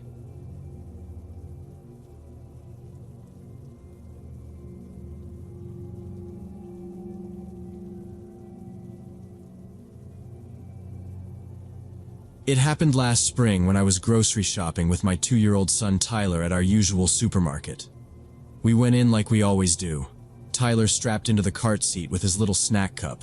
Me grabbing a handbasket because we only needed a few things. Milk, bananas, pasta sauce, that kind of boring list. And this older woman, maybe 70s, drifted over by the tomatoes and goes, "Crazy sale on canned veg today, huh?" She smiled a lot. Friendly enough, and I nodded and smiled back, because that's what you do when you're trying to keep a toddler from hurling a grape. She slid right into questions. Tyler's exact age, if he was my only, where in town we lived, and it was fast, like bullet points. I kept it vague. He just turned 2, and we're nearby. All those safe little non-answers that still sound polite. Then she says she has children's clothes in her trunk, brand new boy stuff, all in Tyler's size range, and she wants to give it to us for free. I told her thanks, but no thanks. We're good. We're actually in a rush, and she kind of laughed and waved it off like I'd misunderstood and said it was no trouble at all. Her car was right out front. When I said again that we couldn't, she got persistent in this weird, soft way, smiling, nodding, but pushing. "Come on, honey. It's silly to waste it. I bought too much for my grandson." And then adding these little hooks like, "They grow so fast, it's hard to keep up, right?" I kept my hand on the cart and angled away, and she shuffled along with us, too close, still talking about sizes and seasons, and how boys are rough on knees, which, yeah, true, but also like, why are you selling me on this so hard? She asked if I was a single mom, and if money was tight, just like that, and then said she'd wait for us in the parking lot, right by the cart corral, so she could catch us when we finished, and something in my stomach just turned. I told her we had everything we needed. She kept switching tactics. No strings. I hate waste. It would make me feel better. And I said, "We're not heading out yet," which was true, and started down the baking aisle, the one with the narrow shelves and nowhere to stand around. People started giving looks because she wouldn't let it go. "You don't have to be proud," she added, which rubbed me wrong. And I said, firm, "We're not interested." And she made this small, frustrated breath like a teapot noise, and then pasted the smile back on. Tyler asked for crackers, and I used that to move, saying I had to grab them quick, anything to end it, so I could put distance between us. She finally stopped following, at least physically, and I heard her say behind me, "I'll wait outside, take your time," like she was confirming an appointment we didn't make. Now, before I explain what happened next, you need to understand, I'm not the jumpy type. I worked retail for years. I've had 100-odd interactions that were nothing. But the questions about where we lived, and if I had help with bills, those weren't chatty grandma questions. Those were intake questions. So I finished fast, skipped the samples, cut down 3 aisles I didn't need, and doubled back for milk last, because it buys you a few more minutes if you end up needing to stand in a line. I declined her offer again near the dairy case because she turned up there too, like she'd predicted our route. And I didn't even bother with polite that time. "No, thank you. Please stop asking." She tilted her head like she didn't hear me and said she'd be right out front. The tone was off, too determined, like she was trying to keep a schedule. I pulled Tyler's straps tighter. He wiggles, and I wasn't in the mood for a jump out, and headed to grab pasta sauce and the cheapest coffee on the end cap so I could get to checkout and out. After about 15 minutes, I'm thinking she finally gave up, and then I saw her again. But now she wasn't alone. She was in the middle of the store with a younger guy, 30s maybe, clean ball cap, cheap hoodie, no cart, no basket, no store brand anything in their hands. They weren't picking up items or comparing labels or doing anything normal. They were just watching. Not us specifically at that second, but scanning for families with little kids. My words, not theirs, but that's exactly what it looked like. I pretended to read a jar label and looked up again. Same spot. He said something to her and she nodded, and both of them did this slow look down the main aisle, past the toy display, toward the automatic doors. It hit me all at once that this wasn't just a lonely lady with extra clothes. I turned the cart so Tyler was between me and a shelf, used the handle as a barrier, and kept them in my peripheral vision while I inched toward a different aisle, trying to break the line of sight without making a scene. They stayed planted. Still no cart. Still no shopping. The younger guy checked his phone, and then looked up in this deliberate way that made my skin crawl, like he was timing something around who was heading where, and who had kids that were squirmy, or loud, or easy to distract. The older woman's smile was gone now. Neutral face. Focused. I thought about her asking if I was alone, about the cart corral, about the trunk, and I felt stupid for even answering her in the first place. The fact that she'd zeroed in on me and Tyler so specifically, combined with her detailed questions about our family situation, started to feel like a coordinated effort to identify potential targets. I cut down a side aisle and hit self-checkout because it let me keep the cart facing outward so I could watch the main lanes, and I scanned fast. Milk, pasta sauce, coffee, crackers, bananas, bagged everything myself, kept Tyler strapped in. Instead of heading for the big sliding doors near the toy display, I took the corridor by customer service that dumps you near the garden exit. Smaller door, fewer people.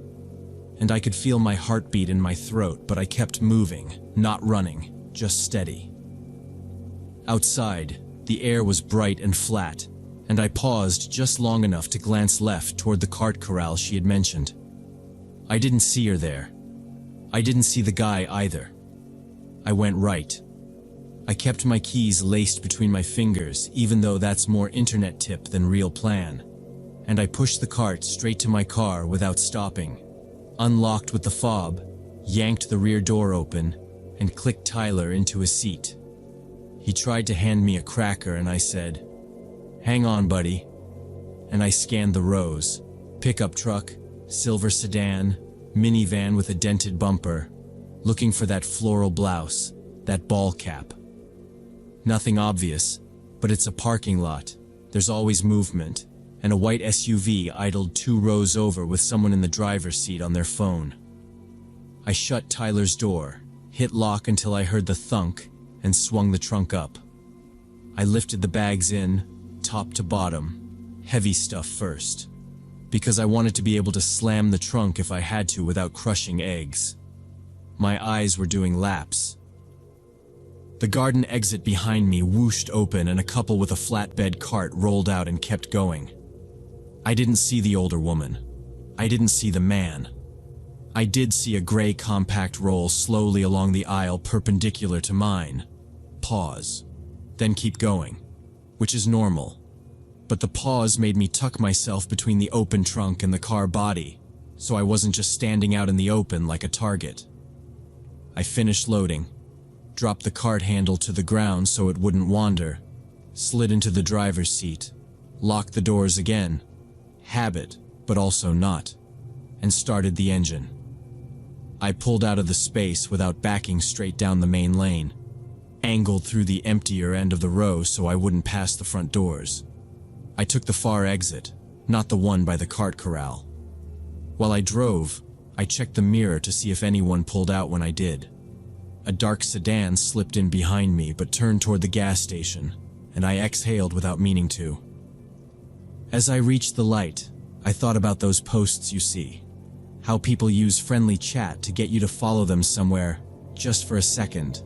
How they look for single parents juggling bags. How they wait near the cart corrals because you're distracted buckling your kid in. I couldn't prove that's what this was, I know that. But it had too many pieces that lined up wrong. The intake-style questions, the insistence on going to her car, the parking lot appointment she set without me, the guy with no cart watching families from the main aisle. The light turned green, and I took a route home that skipped our usual turn, just in case. And I checked my mirror at every third intersection, until the store was long gone. I've thought about that encounter many times since then, trying to figure out if I overreacted, or if I reacted exactly right. And honestly, the only thing I keep coming back to is how different it felt from normal small talk. Strangers say, "He's cute," and "How old?" And then they move on. They don't keep pushing after 3 no's. They don't try to set a meetup at their trunk. They don't probe if you're alone, or if money's tight while their partner watches the exit. And maybe it was some awkward grandmother with a lot of boy clothes and a bad sense of boundaries. But the pattern was there. The targeting of moms who look busy or tired or just one-handed with a toddler who drops snacks. And that's enough for me. So I didn't report it because what would I even say that's actionable? A lady asked questions and wouldn't take no for an answer. But I changed how I do things. I keep Tyler strapped until the cart is empty and the doors are locked. I pick exits with lines of sight. I don't let politeness carry me towards somebody else's car. And if a stranger tries to make their problem my emergency again, I'll say, "No," once, loud, and then I'm gone.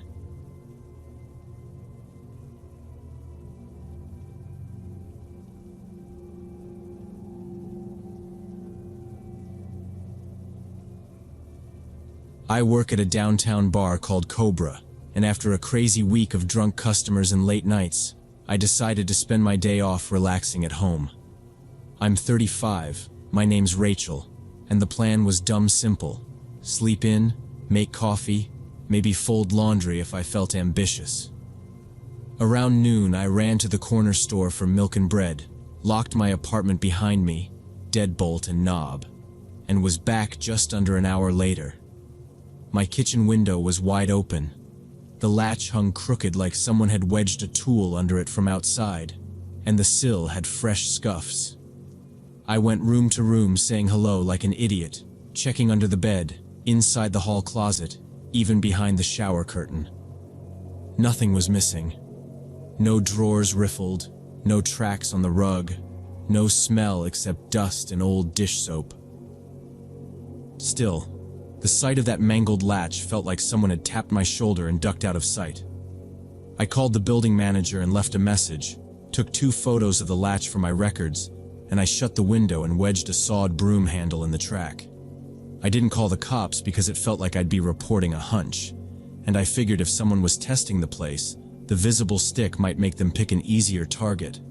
That's the kind of logic you use when rent's high and shifts run late and you don't have the energy for paperwork. I made a sandwich, replayed my day twice, and told myself the latch probably snapped when I closed it in a rush that morning. By evening, I'd mostly convinced myself I'd overreacted. I put on a horror flick and ate cereal on the couch. Halfway through, this rhythmic creak started from the 2nd floor. Slow, spaced out. Not pipes, not wind. Careful. I muted the TV and counted the intervals and thought it sounded exactly like someone testing a floorboard.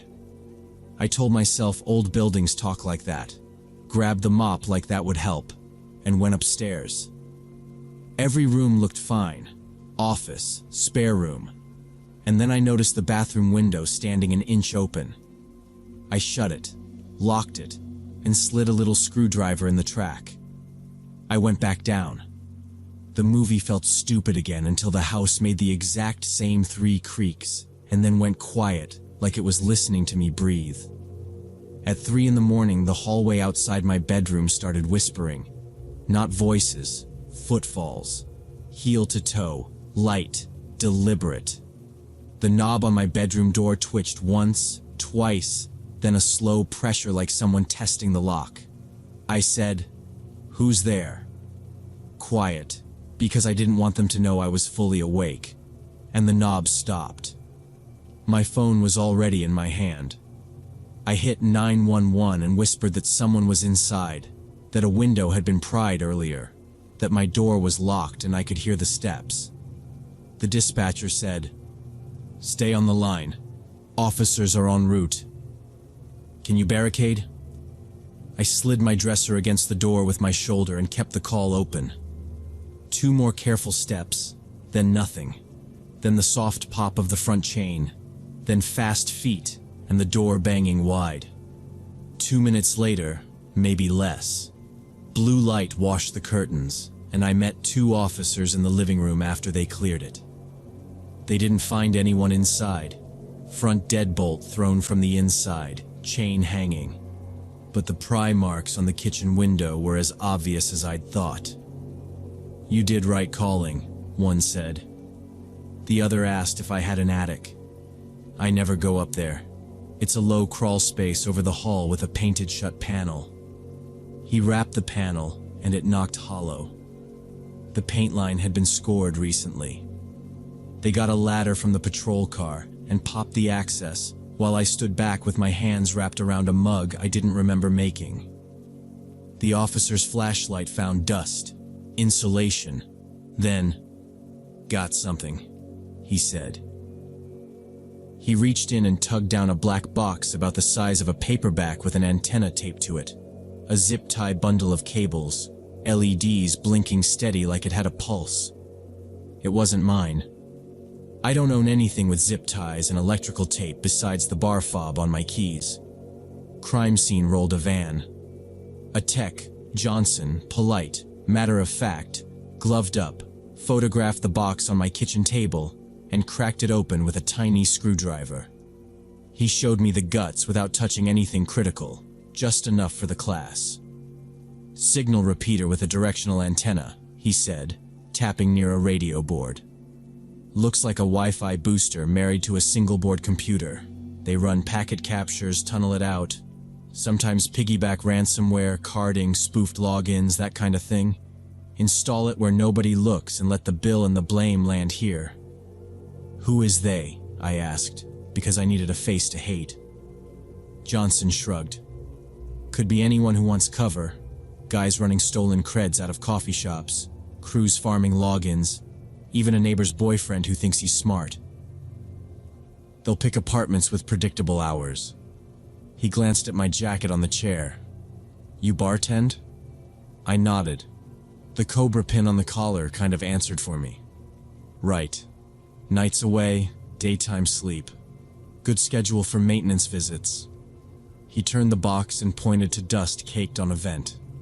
"Based on this, it's been up there a while." The officers went outside to check alley cams and knock on the rear unit.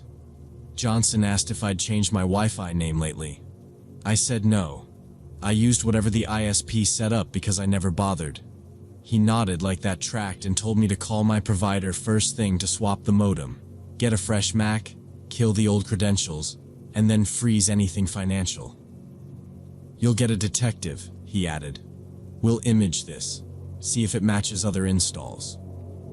I asked if I should stay somewhere else. "Tonight?" "Yeah. Leave the window rig and the front camera running in case they loop back." Now, before I explain what that did to my head, you need to understand the math of it. None of this was a one-off thrill or some weirdo following me because I pour a good whiskey. It was business. My apartment was a mask someone wore, so their crimes pointed at my address, my internet, my name if it came to that, and if the patrol car hadn't splashed blue across my windows when they bailed, I would have gone back to sleep, opened the bar for happy hour, and never known a black box in my attic had been humming along for months while somebody let themselves in between my shifts to keep it alive. Detectives came back the next morning with coffee breath and a stack of forms, and they did the slow, careful walkthrough again. Only this time they checked the other first-floor windows in my building, and 2 in the next one over. Same pry scars, same bent latches, same little crescent chips in the paint from a flat tool. One of them, Morales, said they'd seen a run of these in a different precinct last winter, but it never stuck to anybody because the devices were clean. They dusted mine anyway, then the attic panel, then the ladder, then the railing posts. Nothing. No prints, no hair, nothing but my own smudges and the fuzz from my dryer vent. Johnson from crime scene shot me a look like, "See? Pros keep it boring." They canvassed the neighbors and got exactly what you'd expect. Didn't hear anything? I work nights. I thought the creaking was the radiator. And from the older guy across the hall, "We don't get that kind of trouble here." Which made everyone right for a second without speaking. By afternoon, they pulled footage from the building's crusty DVR in the laundry room and the corner deli's exterior cam. We watched a figure in a cap and mask slide past the alley door at 1:06 a.m., and then nothing for 10 minutes. And then a second figure doing the same exit but holding a grocery bag that didn't hang like groceries. The timestamps matched my Sunday double at Cobra. I clocked out at 1:12 that night. Morales tapped the screen. "They plan around you," he said. "They don't guess." Another detective, Quinn, buzzcut, patient, had pulled my social media on his phone and asked why my stories were so specific about shifts. I said they weren't that specific. He tilted the screen and scrolled. A boomerang of the closing bell, me captioning, "Last call at 1, please don't be weird." A shot of the specials board at 5:03, a throwaway from my manager tagging me in the Saturday lineup. "It's patterning," Quinn said. "Not mean. Just the way you say someone left a door open. They walk your schedule against the cameras and your lights, and they get a window," Morales added. "Only your random day off blocked them tonight." We stood in the kitchen like we were waiting for someone to knock again. "So, what are we talking, kids?" I asked. And I knew how I sounded, but I needed scale. Johnson shook his head. "Not kids. Gloves, no prints, device flashed with a clean image, Mac spoofed, SD card swapped. They're disciplined, and they don't take trophies. They're not here for your TV." He pointed at the kitchen table where the black box sat in an evidence bag now. "It's business." He said they'd push a bolo to pawn and scrap for anybody moving lots of network gear, talk to providers, check similar installs, all the right phrases that don't fix a latch. They asked for consent to take the device, and I signed because what else do you do? They left me with a temporary screw plate for the window and a yellow copy of the incident report, and told me to get a locksmith out today, not tomorrow. "Don't sleep here until you can control entry," Morales said, and gave me a card with his cell. "Text when you're back home, make us earn the paycheck." I did the list the way you do reps because counting is easier than thinking. New deadbolts on front and back. I added window pin locks so you need a key even if you cut the latch. The alarm guy put door sensors and a motion by the stairs and walked me through keypad codes. I picked boring numbers and changed them 3 times cause paranoia feels smart when you're tired. I swapped to a different internet provider and told them bridge mode only, no Wi-Fi. And I bought my own router and wiped it myself and set a long pass I didn't reuse. I made my socials private, killed the stories, asked my manager to stop tagging me on the schedule, and told 2 coworkers I was fine, but I'd Uber home now, and yes, that was dumb expensive, but cheaper than whatever the alternative was. I slept on my sister's couch for 4 nights with a bag under my knees and texted Morales when I finally unlocked my door again. He replied, "Got it." 3 months in, the follow-ups dried up to a quarterly call and then a voicemail. 6 months in, I had money saved and a friend moving out on the other side of town, top floor, no alley access, The kind of building with mailboxes inside and an auto lock that actually auto locks. I hired movers, kept the load covered, and I put my name on the buzzer under just an initial. I still open the attic hatch every couple months with a flashlight and a chair, and I still close windows even when it's stuffy, 'cause that's the habit now. The case closed with no arrests. Quinn said they'd link a few jobs by method, but nothing you can put a person on.